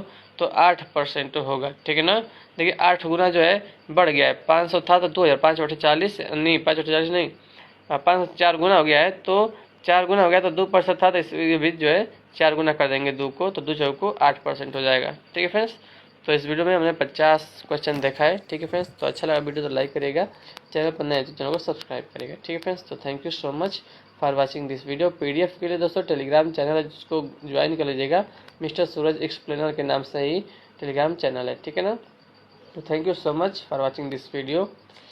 जय हिंद, जय भारत, वंदे मातरम। Take care, bye bye. नमस्कार दोस्तों, प्रैक्टिस सेट नंबर 9 में आप सभी लोगों का बहुत बहुत स्वागत है। तो आइए देखते हैं टॉप 50 क्वेश्चन देखेंगे इस वीडियो में। ठीक है, क्वेश्चन है कि जब कोई विद्युत परिपथ विवृत परिपथ हो तो वोल्टता होगी, तो ऑप्शन नंबर 2 अधिकतम वोल्टता होगी। ठीक है, अगला प्रश्न दिया है तो ये तो न्यूमेरिकल है। ठीक है, इसमें जो है क्या पूछ रहा है कि यदि 242 mm लंबे चालक पर 0.75 न्यूटन का बल और 640 मिली एम्पियर की धारा है, तो अभिवाह फ्लक्स घनत्व कितना होगा? ठीक है दोस्तों, तो आएगा 4.84 टेस्ला आएगा। ठीक है ना, तो इसका मतलब इसका फार्मूला होता है। ठीक है फ्रेंड्स, तो एफ दिया है, आई दिया है और यल दिया है। ठीक है, तो इसका फार्मूला लगा देंगे। तो ठीक है, इसका फार्मूला ही होता है, ठीक है ना, BIL साइन थीटा होता है, मतलब थीटा का मान तो नहीं दिया है। ठीक है ना, तो आप सबका क्या करेंगे, गुणा कर देंगे ना इसको, तो आ जाएगा। ठीक है, सल्फर हेक्साफ्लोराइड SF6 गैस की परावैद्युत सामर्थ्य का मान कितना होता है? तो ऑप्शन नंबर 3 वायु के मान से 2.5 गुना होता है। बहुत ही इंपॉर्टेंट क्वेश्चन है ये वाला। ठीक है ना, 2.5 गुना होता है। अगला प्रश्न तो हम केवल जो इसमें न्यूमेरिकल नहीं देखेंगे, केवल मतलब थ्योरी वाले प्रश्न देखेंगे। ठीक है, इसको आप सॉल्व करेंगे दोस्तों तो आ जाएगा 75 वोल्ट आएगा। ठीक है ना, तो ठीक है, मतलब बीच की दूरी दिया है 0.15 mm दिया है और सामर्थ्य दिया है 500 किलो वोल्ट प्रति मीटर दिया है। ठीक है, तो टर्मिनल वोल्टेज इसको अपन निकाल लेंगे दोस्तों, तो आ जाएगा। ठीक है, फार्मूला याद आएगा तो। और यहाँ पर दिया दोस्तों कि पूछ रहा है कि एक फुल वेव ब्रिज रेक्टिफायर है, उसको 15 वोल्टेज RMS जो है ऐसी स्रोत से आपूर्ति दी जाती है और यह 100 ओम भार से जुड़ा हुआ है, तो शिखर प्रतिलोम वोल्टता यानी कि पीक इनवर्स वोल्टेज कितना होगा? ठीक है ना, तो आएगा 21.21 आएगा। ठीक है, सोडियम वेपर लैंप से कौन सा रंग निकलता है? तो पीला रंग निकलता है, ऑप्शन 1। अगला प्रश्न है कि ये भी तो फ्रेंड्स वही देखिए, पूछा कि प्रत्येक समांतर पथ में धारा कितना होगा? तो 55.55 एम्पियर में धारा आएगा। ठीक है, और ये भी वही है, इसमें स्लिप का मान पूछ रहा है तो 6.67% आएगा स्लिप। ठीक है, और ये भी फिर से लाइन धारा पूछ रहा है इस क्वेश्चन में, तो 9.24 एम्पियर। ठीक है, धारिता का मान कैसे बढ़ाया जा सकता है? तो क्षेत्रफल में वृद्धि करके धारिता का मान बढ़ाया जा सकता है। ठीक है ना, और EMF का मान पूछ रहा है इस क्वेश्चन में, इसको देख लीजिएगा। ठीक है, तो इसका आएगा 17.6 वोल्ट आएगा। फिर से वही आ जा रहा है न्यूमेरिकल, तो इसका आएगा ऑप्शन 1 वाला आ जाएगा। ठीक है, लगाने का प्रयास करिएगा। यदि फ्यूज तार का जो धारा निर्धार है वो 10 एम्पियर है, तो फ्यूजिंग धारा क्या होगी? 10 एम्पियर से अधिक होगी। निम्नलिखित में से किस मशीन में पक्ष ईएमएफ की आवश्यकता अवधारणा होती है? तो डीसी मोटर में होती है। पहला प्रश्न है कि विकल्पों में दिए गए लैंपों में से किसमें वोल्टता के उतार चढ़ाव का प्रकाश के उत्पादन पर तुलना अधिक प्रभाव पड़ता है? तो इनकैंडेसेंट लैंप पर अधिक पड़ता है। इसमें पूछ रहा है कि एंगल पूछ रहा है, एंगल जो आएगा वो 60 डिग्री आ जाएगा, ठीक है ना। 3 फेज है, 4 पोल, 12 प्रखांच दिया है, ठीक है। तुल्यकालिक गति से चल रही है तो प्रखांच कोण कितना होगा? 60 अंश होगा। एक 6 ध्रुव 50 हर्ट्ज पेरडी मोटर 970 आरपीएम पर चल रही है तो घूर्णक धारा की आवृत्ति कितनी होगी? तो 1.5 हर्ट्ज होगा। 1 किलोवाट के विद्युत परिपथ में के लिए 1 किलोवाट घंटा विद्युत ऊर्जा का उपभोग किया जाता है तो 1 घंटे के लिए। भार में वृद्धि के साथ स्थिर गति दर्शाता है तो डीसी शंट मोटर स्थिर गति दर्शाता है। यदि एक चुंबक को गर्म किया जाता है तो क्या होता है? अपना चुंबकत्व खो देता है। परिणामी तर्क की मुख्य सामग्री में शैथिल्य क्षेत्र होगा, छोटा होगा, ठीक है, छोटा। दोष के क्षण से लेकर कुंडली के ऊर्जायन के क्षण तक के समय को क्या कहा जाता है? तो रक्षण काल कहा जाता है। एक चालक का प्रतिरोध इसकी किसके व्युत्क्रमानुपाती होता है? तो अनुप्रस्थ काट के क्षेत्रफल के व्युत्क्रमानुपाती होता है। एकल कला प्रेरणी मोटर का शक्ति गुणक के कारण कम होता है तो विपुल चुंबकन धारा के कारण कम होता है। बड़ा प्रश्न है तो ये तो मतलब न्यूमेरिकल है, इसको सॉल्व करेंगे तो 0.5 आएगा। आपूर्तित वोल्टता में परिवर्तन के कारण अत्यधिक प्रभावित होने वाला उपकरण कौन सा है? वैद्युत उपकरण है। उस परिणामीतर का फेरा अनुपात क्या होगा जो 1500 वोल्ट से 30 वोल्ट का रूपांतरण करता है? तो 50:1 होगा, ठीक है। केवल आपको जो है VN/V2 कर देना है, 1500/30 करना है तो 50:1 आ जाएगा। और यहाँ पे RMS मान पूछ रहा है, ठीक है, न्यूमेरिकल है तो इसको सॉल्व करेंगे तो 244.2 वोल्ट आएगा जाएगा। और ये भी वही है, ठीक है। तो इसमें पूछ रहा है कि अधिकतम अनुमेय प्राथमिक धारा कितनी होगी? 50 एम्पियर होगी। वोल्टता प्रोत्कर्ष जो कि पारेशर लाइन से होकर गुजरती है आरंभ में प्रवेश करती है तो त्वरित निरोधक में प्रवेश करती है। प्रेरणी मोटर में अर्धसंवेद प्रखांच का कार्य क्या होता है? चुंबकीय धारा घटाना तथा शक्ति गुणांक बढ़ाना, शक्ति गुणक बढ़ाना, ठीक है। और ये भी न्यूमेरिकल है तो 5.2% आएगा इसका वोल्टेज स्पीड रेगुलेशन पूछ रहा है, ठीक है। और यहाँ में कुल चालकों की संख्या तो 1000 दिया है। EMF पूछ रहा है, ठीक है, तो आ जाएगा 6 वोल्ट आएगा, फार्मूला लगा देंगे तो। यदि मूल आवृत्ति 50 हर्ट्ज है तो तृतीय सन्नादी सामग्री के कारण सन्नादी आवृत्ति कितनी होगी? 150 हर्ट्ज। तृतीय सन्नादी है तो 3 से गुणा कर दीजिए, ठीक है। और यहाँ पे पूछ रहा है इनपुट पावर कितना होगा? तो 400 वाट आएगा चालू करने पे। और ये भी वही है कि संधारित्र पर कितनी वोल्टता होगी? 200 वोल्ट से जुड़ा हुआ है, ठीक है ना। एक समय नियतांक यानी कि 1 टाइम कांस्टेंट के बाद जो है कितना वोल्टता होगा दोस्तों? तो 1 टाइम कांस्टेंट पे जो होता है दोस्तों तो वो 63.4% जो है वो चार्ज हो जाता है कैपेसिटर, ठीक है ना। तो 200 का आप जो है 63% 63.4% निकालेंगे तो 126.4 वोल्ट आ जाएगा, ठीक है। मोटर में प्रवर्तक की क्या भूमिका होती है? तो अधिक प्रवर्तन धारा को रोकना। किसी डीसी मशीन में प्रत्येक चालक चुंबकीय अभिवाह से पर और उसकी गति की दिशा में स्थित होते हैं तो 90 डिग्री पर होते हैं, ठीक है। एक जनरेटर यानी कि एक जनरेटर में प्रेरित विद्युत वाहक बल EMF की दिशा को दर्शाया जाता है तो ऑप्शन 1 फ्लेमिंग के दाएं हाथ के नियम से दर्शाया जाता है। किसी विद्युत प्रणाली में होने वाला सबसे सामान्य दोष कौन सा है? ऑप्शन 2 एकल लाइन से भू यानी कि single line to ground fault, ठीक है, यानी कि तार टूटकर जमीन पे टच जाना। वह भार जिसके शक्ति गुणक का मान 1 है, 1 होता है, एक तंतु लैंप यानी कि फिलामेंट लैंप होता है। 60 माइक्रो एम्पियर की धारा मिली एम्पियर में कितनी होगी? तो 0.06 मिली एम्पियर होगी, ठीक है। और इसे न्यूमेरिकल इसको सॉल्व करेंगे तो आएगा 20%। अधिकतम बड़ा गुण पर स्लिप का मान पूछ रहा है। निम्नलिखित में से कौन सी डीसी जनित्र की सतत हानि नहीं है? ऑप्शन नंबर 3 ताम्र हानि नहीं है, ठीक है। अगला क्वेश्चन देखते हैं। और अभी इसकी पूछ रहे कि दी गई वोल्टता की आवृत्ति कितनी होगी? तो आ जाएगा 54 हर्ट्ज आएगा। परिवर्तन पर डीसी मोटर में होगा क्या होगा? निम्न प्रतिरोध होगा। ठीक है, अगला प्रश्न देखते हैं, किसी पर्यावरणीय मोटर में एक अवरोध घूर्णक परीक्षण का उपयोग क्या ज्ञात करने के लिए किया जाता है? तो चर हानि ज्ञात करने के लिए किया जाता है। यदि एक निस्यंदित भार धारा 100 मिली एम्पियर हो तो निम्न में से किस परिपथ में डायोड धारा 10 मिली एम्पियर होगी? तो हाफ वेव रेक्टिफायर में अर्ध तरंग दृष्टिकारी में धारा जो है वो 10 मिली एम्पियर होगी। ठीक है दोस्तों, तो इस वीडियो में हमने 50 इंपॉर्टेंट क्वेश्चंस देखे हैं। ठीक है, तो वीडियो अच्छा हो तो वीडियो को लाइक करिएगा, नहीं अच्छा हो तो वीडियो को डिसलाइक करिएगा। ठीक है, कोई बात नहीं, चैनल पर नए चैनल सब्सक्राइब कर लीजिएगा। ठीक है दोस्तों, तो thank you so much for watching this video. जय हिंद, जय भारत, वंदे मातरम। और आपको पीडीएफ चाहिए दोस्तों तो चैनल टेलीग्राम ग्रुप ज्वाइन कर लीजिएगा, मिस्टर सूरज एक्सप्लेनर के नाम से ही है। ठीक है friends, thank you so much for watching this video. जय हिंद, जय भारत, वंदे मातरम। तो सबसे पहले आप सभी चैंपियंस का द चैंपियंस यूट्यूब चैनल में स्वागत करता हूं। दोस्तों इस वीडियो में हम देखने वाले हैं आरआरबी एएलपी सीबीटी 2 की एग्जाम के लिए और आरआरबी जे के एग्जाम के लिए अति महत्वपूर्ण प्रश्न लेकर आए हूं आप सभी लोगों के लिए। ठीक है फ्रेंड्स, तो इस वीडियो को पूरा जरूर देखेगा, आपको टॉप 50 क्वेश्चन कराने जा रहा हूँ इस वीडियो में दोस्तों। ठीक है, तो पहला क्वेश्चन स्क्रीन पर दिख रहा है कि यदि किसी धातु के तार के क्षेत्र को दी गई लंबाई दोगुनी हो जाती है तो इसका प्रतिरोध कितना हो जाएगा? तो दोस्तों ऑप्शन बी करेक्ट है, आधा हो जाएगा।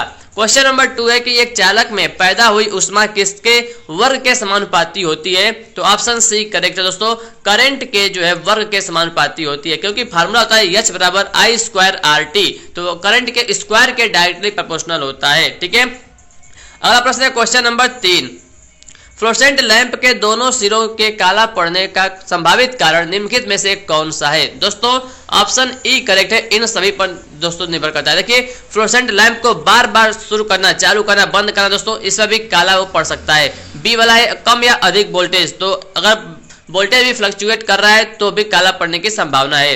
अनुचित बैलास्ट, इसमें भी हो सकता है। और प्री हीट के लिए स्टार्टर्स द्वारा बहुत अधिक या बहुत कम समय लेना, तो इस पर भी डिपेंड करता है। तो दोस्तों ऑप्शन ई इन सभी पर जो है निर्भर करता है। ठीक है ना, अगला क्वेश्चन है कि क्वेश्चन नंबर 4, द सोडियम, जब सोडियम जो है वेपर लैंप चालू किया जाता है तो प्रारंभ में कौन सा रंग होता है? दोस्तों तो ऑप्शन बी पीला होता है। जब सोडियम वेपर लैंप चालू किया जाता है तो प्रारंभ में कौन सा रंग होता है? पीला होता है। दोस्तों बहुत ही इंपॉर्टेंट क्वेश्चन आप देख रहे होंगे दोस्तों कि एएलपी सीबीटी एग्जाम के लिए बहुत ही इंपॉर्टेंट है। ठीक है, अगला प्रश्न की एसी सर्किट में शुद्ध प्रेरक द्वारा बिजली की गई खपत कितनी होती है? दोस्तों तो ऑप्शन ए 0 वाट होती है, शुद्ध प्रेरक द्वारा। ठीक है ना, शुद्ध प्रेरक द्वारा बिजली की गई खपत जो है वो 0 वाट होती है। अगला प्रश्न क्वेश्चन नंबर 6, 3 फेज प्रणाली में 3 आपूर्ति लाइनों के लिए निम्नलिखित में से कौन से अक्षर प्रयुक्त किए जाते हैं? दोस्तों तो ऑप्शन सी करेक्ट है, L1, L2 और L3। ठीक है ना, 3 फेज प्रणाली में 3 आपूर्ति लाइनों के लिए कौन से अक्षर प्रयुक्त किए जाते हैं? दोस्तों तो ऑप्शन सी L1, L2 और L3, यानी कि लाइन 1, लाइन 2 और लाइन 3। ठीक है ना, कौन से अक्षर? ठीक है दोस्तों, और आइए अगला प्रश्न है क्वेश्चन नंबर 7, वाट मीटर में निम्न में से कौन सा प्रभाव प्रयुक्त किया जाता है वाट मीटर में? दोस्तों तो ऑप्शन नंबर ए करेक्ट है, विद्युत गतिकीय प्रभाव, इलेक्ट्रोडायनेमोमीटर इफेक्ट। ठीक है ना, तो आइए इलेक्ट्रिक डायनेमिक इफेक्ट है। ठीक है, क्वेश्चन नंबर 8, निम्नलिखित में से कौन सा प्रतीक विद्युत प्रकाश को इंगित करता है? ठीक है ना, तो यहाँ पे जो आपको सिंबल दिख रहा है ये किस चीज का सिंबल है दोस्तों, आप देख सकते हैं। ठीक है, तो ये जो है ऑप्शन नंबर दोस्तों बी, ट्रांसफार्मर वाला लैंप का ये सिंबल है। क्वेश्चन नंबर 8 का राइट आंसर हो जाएगा कौन सा? ऑप्शन नंबर बी वाला। ठीक है, क्वेश्चन नंबर 9 दोस्तों देखते हैं। क्वेश्चन नंबर 9, अपने साथ जुड़े बदलते हुए फ्लक्स के कारण प्रेरित ईएमएफ पैदा करने वाले क्वाइल का गुणधर्म इनमें से क्या है? ऑप्शन नंबर बी, प्रेरकत्व। ठीक है, यानी कि इंडक्टिव। क्वेश्चन नंबर 10 है, प्रेरकत्व के लिए माप की मूल इकाई क्या है? दोस्तों तो ऑप्शन नंबर ए, हेनरी होती है दोस्तों, प्रेरकत्व की माप की इकाई होती है। ठीक है, क्वेश्चन नंबर 11 देखते हैं, अन्योन्य प्रेरण किसका बुनियादी परिचालन सिद्धांत है? तो ऑप्शन नंबर दोस्तों ई, ए, बी और सी का, ट्रांसफार्मर का, मोटर का और जनरेटर का। ठीक है ना दोस्तों, तो याद रखिएगा ऑप्शन नंबर यहाँ पे ई करेक्ट हो जाएगा इसका। अगला प्रश्न है कि इलेक्ट्रॉनिक्स और टेस्ट सर्किट डिजाइनों के अस्थायी प्रोटोटाइप के लिए निम्न में से कौन सा सोल्डरलेस डिवाइस है? ऑप्शन सी, ब्रेड बोर्ड एक जो है सोल्डरलेस डिवाइस है। क्वेश्चन नंबर 13, यह प्रतीक निम्नलिखित में से कौन सा प्रतिरोध को इंगित करता है? तो यहाँ पर 5 ऑप्शन आपके सामने है, प्रीसेट प्रतिरोधक, लाइट डिपेंडेंट प्रतिरोधक, मैग्नेटो प्रतिरोधक, रियोस्टाट या फिर पोटेंशियोमीटर। तो ये ऑप्शन ए, प्रीसेट प्रतिरोधक का ये जो है सिंबल है। ठीक है, क्वेश्चन नंबर 14 देखते हैं। निम्नलिखित में से कौन सा डिवाइस एम्पलीफायर के विपरीत है? ऑप्शन ए अटेन्यूएटर जो है एम्पलीफायर के जो है विपरीत होता है। ठीक है, अगला प्रश्न दोस्तों, परमाणु संख्या 14 वाले तत्व सिलिकॉन के संयोजी इलेक्ट्रॉनों की संख्या कितनी है? तो ऑप्शन बी 4 है। ठीक है, क्वेश्चन नंबर 16, केवीएल किस सिद्धांत पर काम करता है दोस्तों? केवीएल, ठीक है, तो ऑप्शन बी ऊर्जा संरक्षण के नियम पर सिद्धांत पे कार्य करता है। लेकिन जो ऑप्शन ए दिया है आवेश संरक्षण, इस पर केसीएल काम करता है। ठीक है ना, केसीएल जो है वो आवेश संरक्षण के नियम पर सिद्धांत पर काम करता है। ठीक है दोस्तों, चैनल को लाइक सब्सक्राइब करिएगा। ठीक है, तो आगे बढ़ते हैं। नए पहली बार आए तो आरएमएस मान निम्नलिखित में से किसके आधार पर परिभाषित किया जाता है दोस्तों? तो ऑप्शन नंबर ए तापन का प्रभाव। ठीक है, अगला क्वेश्चन है कि निम्नलिखित में से कौन सा तत्व गतिशील तत्व कहलाता है? आर, एल, सी या दोनों दोस्तों? ऑप्शन डी करेक्ट है, बी और सी। बी और सी यानी कि एल और सी, ठीक है ना, इंडक्टर और जो है कैपेसिटर, ये दोनों गतिशील तत्व कहलाते हैं। ठीक है फ्रेंड्स, इसका जो पीडीएफ दोस्तों वो मतलब देखिए 445 पेज का पीडीएफ, जैसा ही मैं पूरा पढ़ाकर खत्म कर दूंगा दोस्तों। ठीक है, 50-50 क्वेश्चन करके मैं खत्म कर दूंगा दोस्तों। ठीक है, तो आपको पीडीएफ जो है टेलीग्राम जो चैनल है, ग्रुप है द चैंपियंस के नाम से, ठीक है, उसका लिंक आपको इस वीडियो के जो है कमेंट बॉक्स में मिल जाएगा, ज्वाइन कर लीजिएगा। ठीक है, वहां पर मैं शेयर कर दूंगा और बहुत शेयर मतलब कर चुका हूँ। ठीक है फ्रेंड्स, तो अगला क्वेश्चन देखते हैं, प्रतिरोधक ऊर्जा को किस रूप में विलुप्त करता है? तो ऑप्शन ए करेक्ट है, उष्मा ऊर्जा में जो है विलुप्त करता है। ठीक है, क्वेश्चन नंबर 20, सक्रिय फिल्टर में निम्न में से कौन सा तत्व अनुपस्थित होता है? तो ऑप्शन ए करेक्ट है, इनमें से कोई नहीं, यानी कि कैपेसिटर भी होता है, ऑप एम्प भी होता है और प्रतिरोधक भी होता है। ठीक है, तो कौन सा अनुपस्थित होता है? ठीक है, क्वेश्चन नंबर 21, विद्युत आवेश के प्रवाह की दर क्या कहते हैं दोस्तों? तो ऑप्शन ए इलेक्ट्रिक करंट कहते हैं। विद्युत आवेश के प्रवाह की दर को क्या कहते हैं? इलेक्ट्रिक करंट कहते हैं।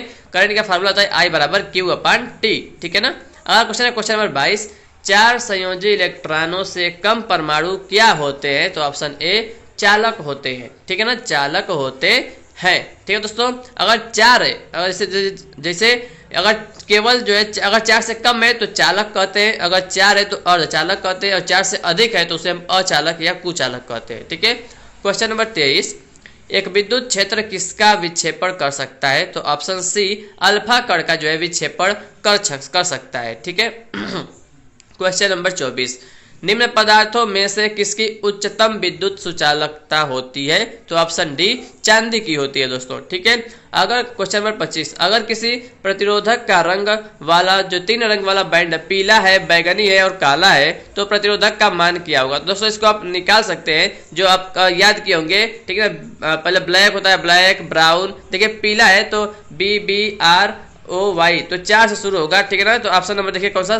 ई वाला सही हो जाएगा ना, ई वाला 47 ओम। ठीक है ना फ्रेंड्स, ये वाला सही हो जाएगा। ठीक है, अगर आप नहीं जानते कैसे निकाला जाता है तो बताइएगा, कमेंट करके बताइएगा कि मुझे ये वाला नहीं आता है, मैं आपको अलग से बता दूंगा। ठीक है दोस्तों, टेलीग्राम में आपको बता दूंगा, शेयर कर दूंगा, या एक वीडियो भी इसका बना सकता हूँ, बना दूंगा। ठीक है, क्वेश्चन नंबर 26, एक 200 वाट 200 वोल्ट लैंप का प्रतिरोध क्या होगा दोस्तों? तो ऑप्शन बी 200 ओम होगा। कैसे इसको निकालते हैं दोस्तों? देखिए पावर का मान दिया है 200 वाट, वोल्टेज का मान दिया है 200। ठीक है, तो प्रतिरोध का फार्मूला दोस्तों क्या होगा? देखिए P बराबर होता है V² अपॉन R होता है, तो R बराबर क्या होगा? V² बटा P, यानी कि 200 गुणे 200 बटा 200, तो 200 कैंसिल हो जाएगा, बचेगा 200, तो ऑप्शन बी 200 ओम यहाँ पे राइट आंसर हो जाएगा। ठीक है, अगला क्वेश्चन है दोस्तों, क्वेश्चन नंबर 27 है कि यदि कोई कैपेसिटर 20 वोल्ट पर 0.3 कूलाम का चार्ज वहन करता है तो इसकी धारिता क्या होगी? यानी कि कैपेसिटी पूछ रहा है, C बराबर क्या दोस्तों? इसका फार्मूला होता है, ठीक है ना, तो देखिए Q का मान दिया है, यानी कि आवेश का मान दिया है, और V का मान दिया है, तो फार्मूला दोस्तों क्या होता है? Q² बटा 2C होता है, या 1/2 Q² बटा C। ठीक है ना, तो इस फार्मूला से लगाएंगे तो ऑप्शन सी वाला आ जाएगा 0.015 फैरेड। ठीक है ना, अगला क्वेश्चन दोस्तों कि यदि एक संधारित्र को 484 न्यूटन के रूप में चिन्हित किया गया है तो इसका मूल्य कितना होगा? तो ऑप्शन ए दोस्तों 48 या 4,80,000 जो है पिको फैरेड होगा। ठीक है ना, 4,80,000 पिको फैरेड इसका मूल्य होगा। ठीक है, इतना। अगला प्रश्न है कि ISI कोड के अनुसार दिए गए रंग के तारों में से किसका प्रयोग अर्थ कनेक्शन करने के लिए जो है सुझाव दिया जाता है? तो ऑप्शन डी हरा का। अर्थ यानी दोस्तों ग्रीन, अर्थ मतलब ग्रीन। ठीक है ना, तो ग्रीन हरा याद रख लीजिएगा। ठीक है, क्वेश्चन नंबर 30 है, किसी जर्मेनियम डायोड के लिए नी वोल्टेज होता है, कितना होता है? ऑप्शन बी 0.3 वोल्ट होता है नी वोल्टेज का वैल्यू। ठीक है, क्वेश्चन नंबर 31 देखते हैं। शॉर्ट सर्किट की दशा में किसी सर्किट में कितना करंट प्रवाहित होता है दोस्तों? तो बहुत करंट, ऑप्शन सी करंट हो जाएगा, अपरिमित करंट प्रवाहित होता है, इनफाइनाइट करंट जो है प्रवाहित होता है, ठीक है ना। क्वेश्चन नंबर 32 क्या कह रहा है कि अगर किसी ओमीटर किसी इंडक्टर में एक सिरे से दूसरे सिरे तक जोड़ा गया हो और सूचक चिन्ह जो सूचक 0 ओम दर्शाता है तो इंडक्टर है। तो ऑप्शन नंबर बी पूरी तरह से शॉर्ट है, ठीक है। क्वेश्चन नंबर 33 किसी ट्रांसफार्मर में ब्रीदर का क्या फंक्शन होता है दोस्तों? तो ऑप्शन सी जब बाह्य वायु ट्रांसफार्मर में प्रवेश करती है तब नमी के प्रवाह को रोकती है। कौन? ब्रीदर, ठीक है फ्रेंड्स। आइए क्वेश्चन नंबर देखते हैं 34 किसी ट्रांसफार्मर पर पूर्ण लोड कॉपर क्षति 600 वाट है तो इसे आधे लोड पर कॉपर की क्षति कितनी होगी दोस्तों? तो ऑप्शन ए 300 वाट होगी, ठीक है ना। फुल लोड पर दोस्तों 600 वाट है तो आधे लोड पर जो है 300 वाट होगी, ठीक है ना, कॉपर की क्षति, ठीक है। दोस्तों एक सेकेंड यहाँ पर रुकिए, देखिए फुल लोड पर दिया है 600 वाट, ठीक है, तो आधे लोड पर पूछा है दोस्तों। तो इसका जो फार्मूला होता है ना, क्या होता है दोस्तों कि आधे लोड पर यानी कि 1/2 लोड पर पूछा है तो 1/2 का स्क्वायर करेंगे तो 1/4 आएगा और 1/4 में जो है 600 में 1/4 से गुणा कर देंगे यानी कि 600 में 4 से भाग देंगे दोस्तों तो आएगा 150 वाट, ठीक है। तो इसका अच्छा ए दिया है, मुझे ऑप्शन बी दिया था दोस्तों, ऑप्शन नंबर ए करेक्ट है, 150 वाट जो है इसका करेक्ट है, ठीक है। मैं ऑप्शन बी बोल दिया था, देखकर 300 पता नहीं कहाँ से बी दी गया है, ठीक है। तो ऑप्शन ए 150 वाट करेक्ट है। फिर मुझे समझ में आया कि नहीं ऐसा तो नहीं होता है कि 600 वाट है तो 300 वाट होगा, नहीं, तो इससे मुझे लगा 150 वाट यहाँ पर हो जाएगा, ठीक है दोस्तों। मैंने आपको बता दिया कैसे होता है, ठीक है। क्वेश्चन नंबर 35 निम्न में से किसमें एक ब्रिटानिया टी ज्वाइंट का प्रयोग किया गया है? तो ऑप्शन ए ओवरहेड लाइन में ब्रिटानिया टी ज्वाइंट का प्रयोग किया गया है। क्वेश्चन नंबर 36 निम्न में से क्या एक स्केलर मात्रा है? दोस्तों स्केलर यानी कि सदिश राशि है, तो ऑप्शन सी विद्युत विभव एक क्या है? सदिश राशि है, ठीक है। क्वेश्चन नंबर 37 निम्न में से किसे घटाने के लिए किसी ट्रांसफार्मर के कोर को लेमिनेट किया जाता है? तो ऑप्शन ए एडी करंट क्षति को जो है घटाने के लिए प्रयोग किया जाता है, ठीक है फ्रेंड्स। आइए क्वेश्चन नंबर 38 देखते हैं। ट्रांसफार्मरों पर नो लोड परीक्षण क्या चिन्हित करने के लिए किया जाता है? तो ऑप्शन नंबर सी ए और बी यानी कि मैग्नेटाइजिंग करंट और आयरन क्षति। क्वेश्चन नंबर 39 ट्रांसफार्मर के तेल की डाइलेक्ट्रिक शक्ति आशा की जाती है? तो option number A 33 kilo volt की आशा की जाती है, ठीक है। अगला प्रश्न है किसी 220 वोल्ट एसी से 24 volt AC step down transformer के घेरों का अनुपात अवश्य ही होगा, कितना होगा दोस्तों? ऑप्शन नंबर डी 0.109, ठीक है।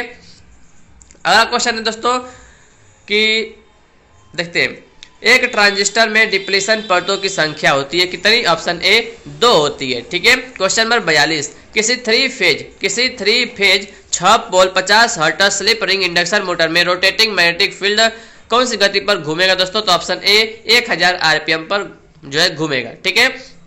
अगर 2 पोल रहता है दोस्तों तो 3000 आरपीएम होता है, 4 पोल रहता है तो 1500 आरपीएम होता है, अगर 6 पोल है तो 1000 आरपीएम होता है। इसका फार्मूला भी होता है NS बराबर 120F/P यानी कि 120 गुणे 50 करेंगे बटा 6 से भाग देंगे, 120F/P होता है, P यानी कि नंबर ऑफ पोल, ठीक है। तो आ जाएगा यहाँ पे आपका 1000 आरपीएम आएगा। अगला प्रश्न है क्वेश्चन नंबर 43 किसी स्क्वायरल केज मोटर की गति को किसके द्वारा परिवर्तित किया जा सकता है? तो ऑप्शन नंबर बी स्टेटर में पोलों की संख्या को परिवर्तित करते हुए मोटर की गति को परिवर्तित किया जा सकता है, ठीक है। क्वेश्चन नंबर 44 किसी स्लिपरिंग इंडक्शन मोटर में रोटर करंट आवृत्ति निर्भर करती है, किस पर निर्भर करती है? ऑप्शन सी स्लिप की मात्रा पर निर्भर करती है। किसी स्लिपरिंग इंडक्शन मोटर में रोटर करंट की आवृत्ति स्लिप की मात्रा पर निर्भर करती है। क्वेश्चन नंबर 45 देखते हैं दोस्तों एक विभक्त वलय प्रेरण मोटर में कितने विभक्त वलय होते हैं? ऑप्शन नंबर बी 3 होते हैं, ठीक है। इंपॉर्टेंट क्वेश्चन है। क्वेश्चन नंबर 46 एक एसी सर्वो मोटर मूल रूप से क्या है? ऑप्शन नंबर डी 2 फेज प्रेरण मोटर है। क्वेश्चन नंबर 47 चुंबकीय स्टार्टर ध्रुवों की संख्या किसे संदर्भित करती है? ऑप्शन नंबर बी नियंत्रण संपर्कों की संख्या को संदर्भित करती है। क्वेश्चन नंबर 48, 49 और 50। तो 48 वाला दिया दोस्तों निम्नलिखित में से किस अनुप्रयोग के लिए डीसी आवश्यक है? तो ऑप्शन नंबर सी विद्युत कर्षण मोटर के लिए डीसी आवश्यक है, ट्रैक्शन के लिए। क्वेश्चन नंबर 49 मैट्रिक सिस्टम में सुपर एनामेल्ड तांबे के तार का आकार किस में दिया जाता है? ऑप्शन नंबर ए करेक्ट है, व्यास जो है मिलीमीटर में दिया जाता है, व्यास मिलीमीटर में दिया जाता है। क्वेश्चन नंबर 50 लास्ट क्वेश्चन रहेगा इस वीडियो का। यदि ध्रुवों की संख्या 4 है और स्लॉट की संख्या 24 है तो ध्रुव पिच यानी कि पोल पिच क्या होगा दोस्तों? तो ऑप्शन नंबर इसका सी करेक्ट है। कितना? 6 स्लॉट इसका राइट आंसर होगा, क्योंकि इसका दोस्तों इसका फार्मूला होता है ध्रुव पिच यानी कि पोल पिच बराबर होता है स्लॉट यानी कि स्लॉट की संख्या बटा ध्रुवों की संख्या। तो 24 बटा 4 करेंगे तो 6 स्लॉट इसका राइट आंसर आएगा। ठीक है दोस्तों, तो 50 क्वेश्चन हमने इस वीडियो में देख लिया दोस्तों। ठीक है, अब अगले वीडियो में हम 50 क्वेश्चन और देखेंगे, 51 से लेकर 100 तक हम देखेंगे। ठीक है दोस्तों, तो thank you so much for watching this video. अगर आपको वीडियो पसंद आए तो वीडियो को लाइक करेगा, चैनल पर नए दोस्तों चैनल को सब्सक्राइब जरूर करेगा। द चैंपियंस चैनल दोस्तों केवल आप सभी चैंपियंस के लिए बनाया गया दोस्तों। अगर आप चैनल से जुड़े हैं दोस्तों, भरोसा करते हैं तो आपको बहुत ही फायदा देखने को यहाँ पे मिल जाएगा। ठीक है फ्रेंड्स, तो thank you so much for watching this video. अपना ख्याल रखिएगा, अच्छे से दोस्तों ख्याल रखिएगा। Thank you so much, take care, bye bye, जय हिंद, जय भारत, वंदे मातरम।